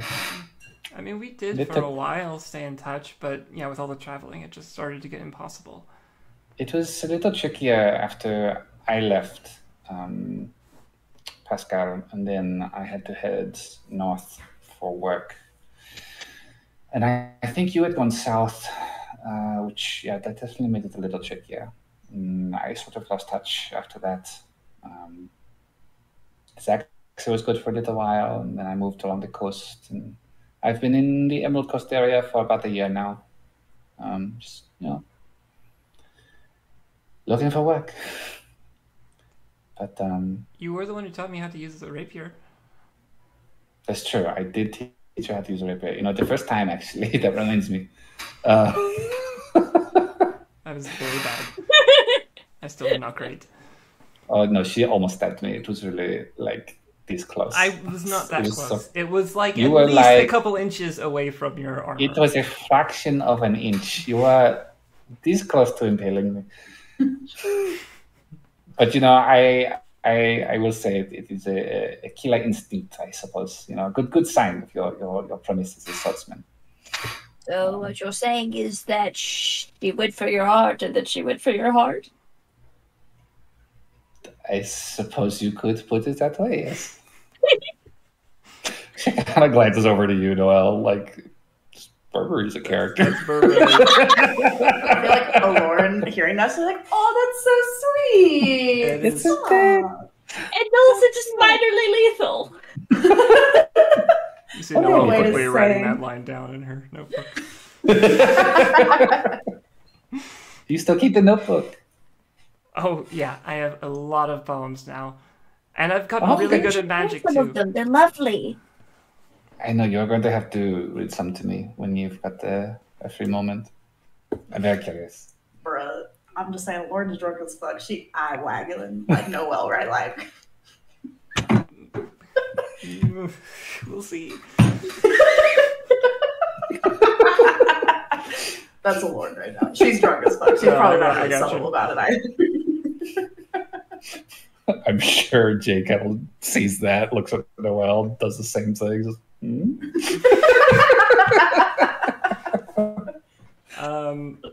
just a little bit. I feel like Lauren would start doing obscene things if no one stopped her. She'd just be like, yeah, I'm a stopper. oh no, she used Gerald as her puppet. Lauren's hands are coming up, and Burberry's like, no. She's like, come on, be funny.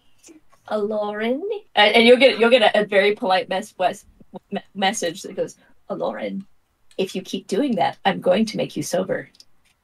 Get away from me! You see a Lauren just stand up, and she's backing up. She's like, get away from me, Burberry. Are you okay? Don't you dare, Burberry. I think Burberry might have threatened to sober her up. Oh, I have no idea what you're talking about. That's how she always reacts when you do that. Like a cornered animal. She's like, get me out of here. Lauren just turns into a cheetah and fucking books. Yeah, no, honestly. That's a cool trick. Yes, I can make you sober through magical means. However, I have a much less magical hangover cure. Like that. Are you gonna do it, Burberry? Are you gonna do it? She's wide-eyed, just staring you down. Well, that entirely depends, Lauren. Are you going to watch your hands? Lauren probably is like, Yeah, Lauren just fucking bolted out of the city. She's fucking gone. And that was Lauren. I admit that was far more effective than I was expecting. She's fast. Probably too effective. Wait, come back! Well, you have some very fun friends. Peeks through the doorway. Just creeping. Yeah. Are you not? Don't do it, Burberry, and I'll come back. Bonjour. Hi, Jade. Burberry, promise me. So intense. It's like I will restrain myself. She'll sit down, and she'll sit down on the other side of Gerald, which is farther away from you. Gerald just shakes his head and She's like, drink. don't let him close to me. I'm staying out of this one. This is between you two. I'm not involved. Aw, come on. Probably a wise decision. Big buff shield. You can turn into a bear. Although you might not want to take my side too hard, since she is in town. Excellent point, Burberry. Yes, Gerald. You heard him. Yep. You heard the cleric. Stay out. Not involved. Look at that. I have to use the bathroom. Excuse me. Just fucking stands up. There goes my big buff shield. Not involved. Just walks out the door. Oh, there goes your meat shield. Yeah. I assume the dinner proceeds like this for a while. Probably for a while. Yeah. I do think that Jade is probably eager to catch up with Noelle. So, as the rambunctiousness continues, I think she'll probably play that. I am so happy to have met all of you. This was very, very nice. Thank you so much for the foods. I definitely owe you, Mr. Barnaby. That was amazing. I need to find always a room. happy to make some good food. It is much appreciated. I can't believe I'm asking this. Would you like to try squidsicle? A what? Try them. It's really good. She's gonna hate him. Oh, that is good. Oh. I told you. It's like a pickle, but it's like savory. It's like squiddier. It's good. They are from my hometown, and I absolutely adore them, and I share them with people who I like. Do you make them? Oh, heavens, no, I wish. Sorry. Cat was like into the other room. Now it's my turn to walk off for cat things. I actually, there's a vendor that's in... That was in Faro, right? Montemont. There's a vendor in Montemont who sells them. And every time I go there, I stock up. Well, I hear Montemont is actually not terrible lately, so I might... Oh, yes. No, apparently the real estate market is very good, according to Noelle. Are you in brokering now? I have someone to do that for me. Oh, do you? Look what's coming up in the world. We're getting some pretty good paydays. Noelle, you get a random message in your head that goes, "Oh my god, you're so cute together."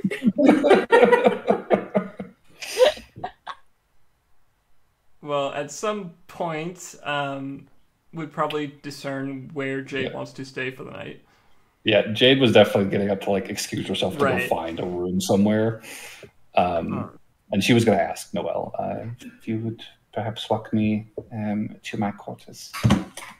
At least somewhere I can find quarters. I feel like Lauren does a really heinous and then she's like, Burberry touches you. Burberry touches you. No! While you were distracted. Hope you like being sober for all of 5 minutes. You get a death glare. Tell her I'd be happy to get you a room in a nice place tonight, or if you want to stay I here. can pay for my own room. She kind of looks at the castle. It's nicer than it looks. I think what I want is a hot bath and a very big bed. And a quiet inn. That's not here. It did remind me of something, though. I've been meaning to say, have we considered getting like our own place here in town? Since we seem to be coming back here a lot. I like how coming back here a lot is visiting here twice. Three times. Three times. Sorry. Oh, it's 3 now? Well, 4 technically. There was a break with Willem, technically. Yeah, you went before Willem, you went after Willem and stayed. You went after Montybon, and now you're back again. Gotcha. Or are we not going to be coming back here a lot? I mean, if we're going for places to stay, I actually might want to go to Moneybot just so that I can get more squidsicles. Yeah, Lauren's okay with that just because her mom is like right next to Helmsburg and stuff. That's also fair. Yeah. Well, I would definitely take Jade somewhere nice to spend an evening. Yeah. Take her to the sandwich place. Oh my god, they're so good. We'll do that for lunch tomorrow. I gotta show you the sandwich place. Okay. Yeah, I think you guys just kind of walk along the waterfront. And you'll probably she'll, I think, kind of take the lead because she's been in town. She kind of knows places she likes to stay. And she will lead you past sort of the main downtown Liberation Square. She kind of stops in front of like the chateau, this giant, just like really ornate, crazy, expensive looking hotel. Just one day. It keeps walking. She kind of pauses and looks back at you like, it's a lot of money to stay at the chateau. It's been a long time. I mean, I'm not going think you to need have a to good twist day. my arm. I will grab her hand and pull her inside. Yeah, she will get a room. Just for the night, I think she'll just ask for one room. Sure. And start kind of reaching into her wallet to start kind of counting coins. I absolutely can get this, Jade. Are you sure? I promise. So 30 gold for the night. Sure. Jade will probably request, could we get the harbor view window? And concierge is like, absolutely not.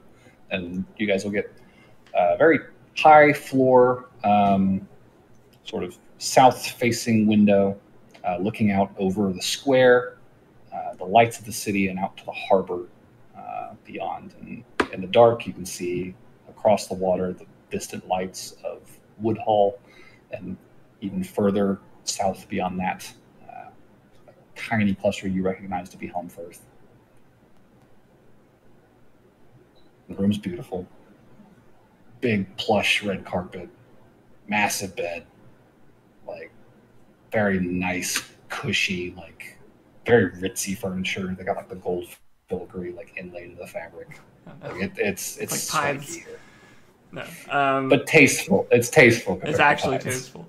There's a considered sort of reservation to the decor. Like it's clearly opulent and expensive, but it's definitely not overdone. Very, very, very nice. Like this reminds you of some of like the nicer places that you may have visited back in Aelia, as far as like the manor. I think Jade just like throws herself in the bed like, oh my god, it's so nice in here. It's beautiful. We never went to Pascal's manor while you were working for him, did you? Did you ever visit? I think I stood outside once. Oh my goodness. I've been inside once, and it looks almost exactly like this, but like all in blue. Oh, beautiful. I have seen some pretty crazy manners, though. Yeah? All manner of manners. Yeah, I think at this point, Noelle would just start telling Jade about all the stuff that she's been doing and share poetry that she's written and talk about the adventures, probably leaving out the parts we're fucking up. And Oh, you mean the part about fucking pirate lords? Hey, now. That wasn't Noelle. No, She wasn't even remotely involved in that. I know. I just and nonsense. That wouldn't take away someone's conquests, just their liquor.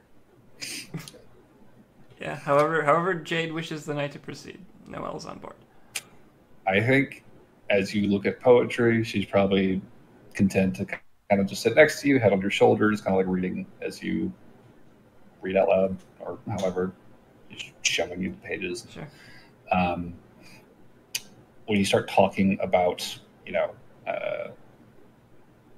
your adventures and sort of wrapping up, she's like, "Monkey Ball, oh, that was you. Oh, no kidding." Like, really, like, you can tell she's interested, but you can also tell she's definitely, like, a little tired and a little distracted. Like, her mind does seem a little elsewhere. Sure. And I think after a little bit, she kind of mid-sentence, she's kind of like, "Oh, goodness, I completely forgot I was wearing these filthy clothes sitting on these nice furniture." And she will probably just start undressing, honestly, and being like, "I think I'm going to hop into the shower." Would you like Would you like company? to join me? She'll just hold out a hand. I will join for a fun evening with Jade. Yay. The bard's fucking The bard did it. I did. Good job, What is bard. that, like 2 times in 60 episodes? Yeah. Those are rookie numbers, bard. I'm glad we have an actual bard to really pump those numbers up. Yeah. I mean, druids are always like goes bard, then druid. That's Yeah. the second thing on the list. Yeah, Was that Jade's in town, and Well, that's very first happy to person. see you again. When did that whole trope that bards are horny start? It's because they're charisma-driven characters and they're not warlocks, so they don't have the creep factor going on. It's a different kind of creep factor. Yeah, basically. I mean, you can have a complicated charismatic druids. person without them being just sluts all over the place. I know, but that's how it starts. Because that also Whoa. no, like Say that's that to your how body the count. trope starts. Like that's with all that persuasion you got going on. Say that to your body count, Lauren. Hey, don't slut shame Lauren. Hey, I- she's allowed to there go was after more than one type of head. There was no shaming in there. It was just factual. I like how John's talking shit, and he's fucking boinking Saren. John's about Boinking one. Lauren's best friend, bro. One Calm part. down. John has one person. John mates for life. Saren fucking does. Yeah, you're guess what, John? You're fucking a slut. A bigger slut. Bigger slut than me. I mean, not much bigger. You're only like As I what, said- 3 inches shorter? As I said, there was no shaming in there, just facts. All right. Anyways, regardless, Jade's in town. Very happy to see you again, Noelle, and probably kind of feels like picking up where you left off. Oh, actually, before we leave the scene, customary performance roll, Oh boy. if you will. Jacob's been waiting for this moment. I'm gonna use my inspiration. I'm not the only one that's used it for sex now. Oh, come on. That's a bummer. All right, well. You're are you gonna? Yeah, it's too bad you can't sell bardic inspiration. 11. I will give Jade bardic inspiration. D6? D8. D8. Oh, thank God that I was only half through swallowing. Ooh, okay. So in total, that becomes a 17. That's much better than me. It's not bad. We're both a little tired, but you know, it's... Oh, she is like dead tired. Like she falls asleep almost as soon as you guys first wrap up. She is just fucking out. Yeah. She's been hiking for a week. Yeah, no worries. But no, very happy to see you when she wakes up in the morning. It's like, it wasn't a dream. No way. Big hug. Yeah. So it is midweek on some point. We'll say we got to like the 20th with this downtime. And by this point, all magic item crafting let's end it on the 23rd. All magic item crafting is done. All right. Scrolls are done, armor's done, all the commissions are done, except for Burberry's Glamored Studded Leather. That is the only thing left. Well, there's one other thing. I need to craft Burberry's book. That's true. I would say, just to give you a heads up, my plan for that was to go to the Andraster group in the Conclave. Okay. Tell them that I want to make a gift for another Conclave member. You know, give them a little bit of the old, oh yeah, it was me on Montalban kind of hero thing. Drop the hero drop thing. Some, little name dropping, and just sort of, and basically say, like, I'm willing to provide all the material components necessary, and I'll contribute to it, and afterwards I'll make a donation to the Conclave. If I can get as much roll persuasion with advantage. 28.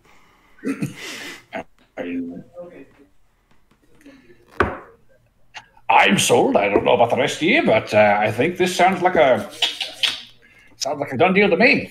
So the head priest of Andraster in the Conclave will definitely take you up on this offer, and you guys can get that going and have it ready in a couple weeks. What do they make? It's a gift from Burberry, a book of, I don't know what you'd call it, but it's a book where you write in one and it writes in the other.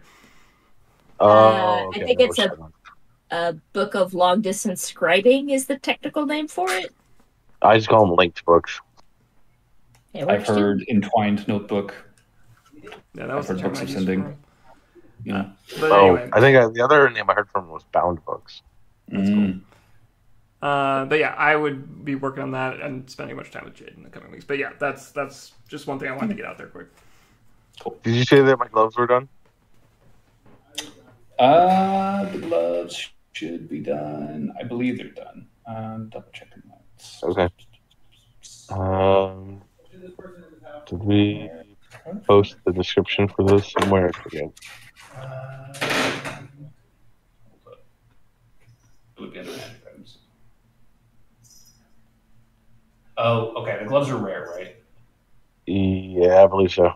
Okay, the gloves and Burberry's Glamour Armor are not done. Those are the two things. Two things are not done yet. So that'll be at the end of the month on the 59th. Did we put a description of this somewhere? I think I sent you one already, yes. Should be in DMs.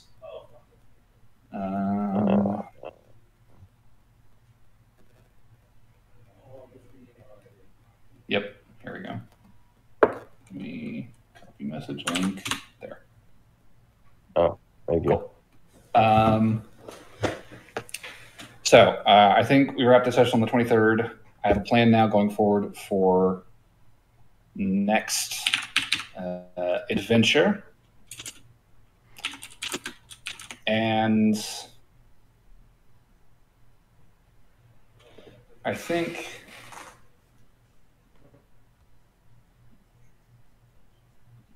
two things I want to end the session on.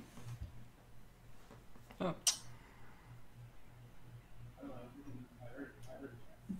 So, Lauren. Okay.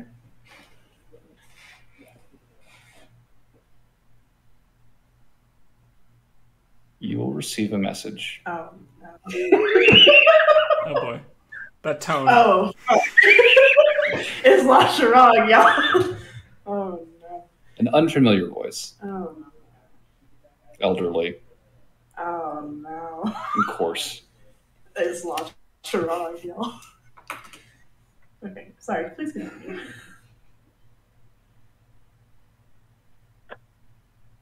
Very clever concealing yourself from me, Mr. Lauren. But don't think I'll forget.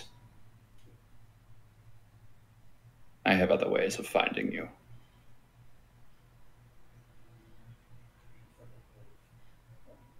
Forget what? That's all she says. What did I do? Yeah, what did I do, man? What did I do?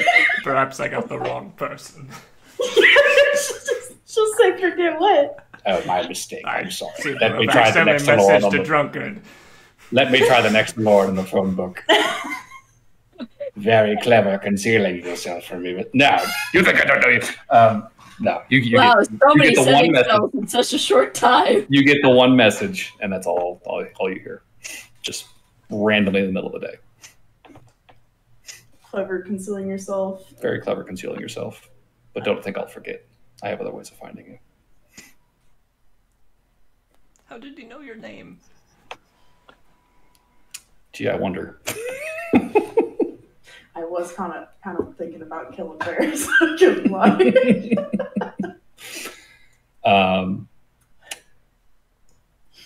And Noel. Bum bum. Oh, Jesus.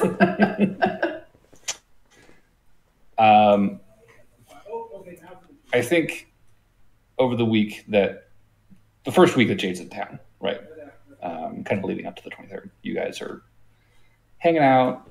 She's kind of watching you do some crafting. She's also got some errands to run her own. So you guys are kind of in and out of each other's orbits and just spending whatever free time you have together. And I will say she's very taken with the chateau. And she's by no means asking you to pay for another room or another night. But she does appreciate the restaurant. And she does enjoy eating there. And I think on one meal, which I think she's going to insist on covering herself because you are probably trying to pay for everything under the sun with your big fat Yeah, payday. not even thinking about it. I just keep paying for shit. She's like, I'm paying for this one. No.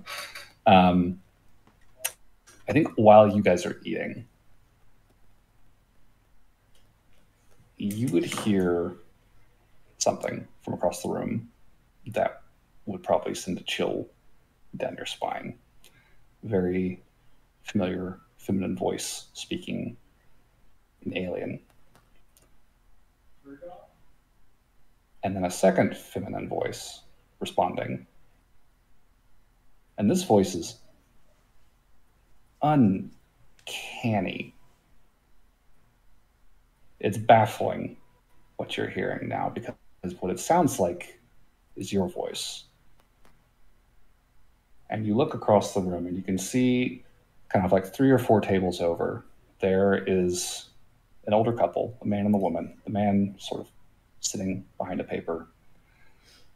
The woman, who you immediately recognize, is deep in conversation with a young lady across from her, wearing this very fine sort of blue noblesse gown, kind of cascading blonde hair, bright blue eyes.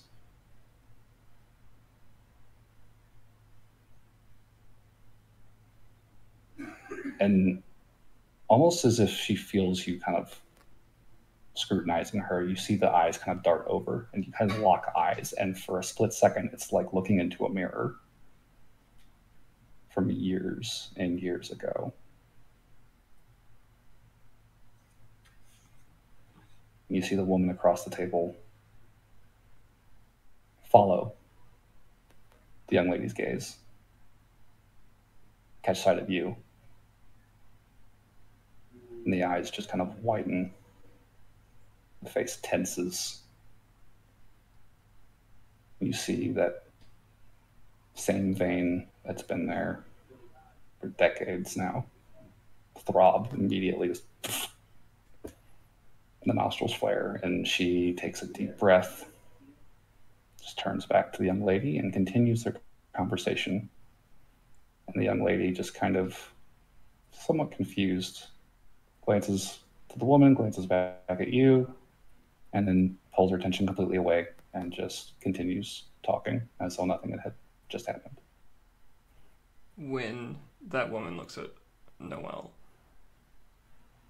she, without even thinking, without even realizing it, becomes a human with blonde hair again. Just instinctively. And Jade is just very taken aback. Like, no, what are you doing? What? This is new. Why is she here? Why is she here? Did you know she was coming? Does this have something to do with you? What? What are you talking about? Who's I'll that? gesture over to the table. I think She that's looks over. She sees the woman, the man who's now kind of like talking with the woman and like looking up over the paper, very like unsubtly. He's like, oh, immediately just buries his head. And Jade is like looking at the table, like, what, who are they? Why do you look like her?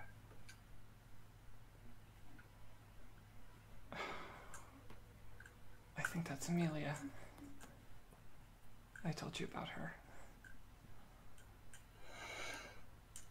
Oh, we should go. She'll just immediately just start pulling coins out of her pocket and just table it, take you by the hand, and start to pull you out of the restaurant. I have to stop. Right at their table. Okay. Why are you here?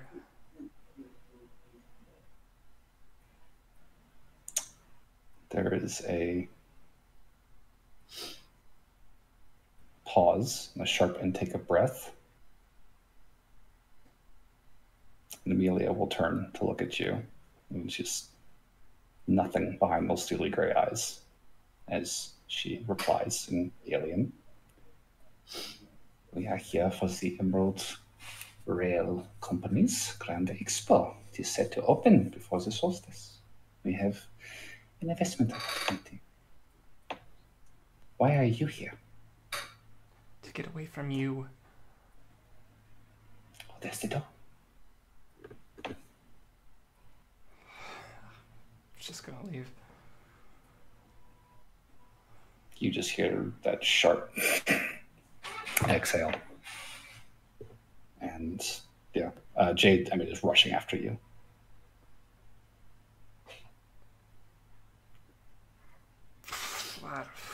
I don't even know where I go, what I do at this point. Well, cool. We can figure that out next time. Yeah. You have a week to think about it. I'm right there with you. So, what was that, doing other people's stuff?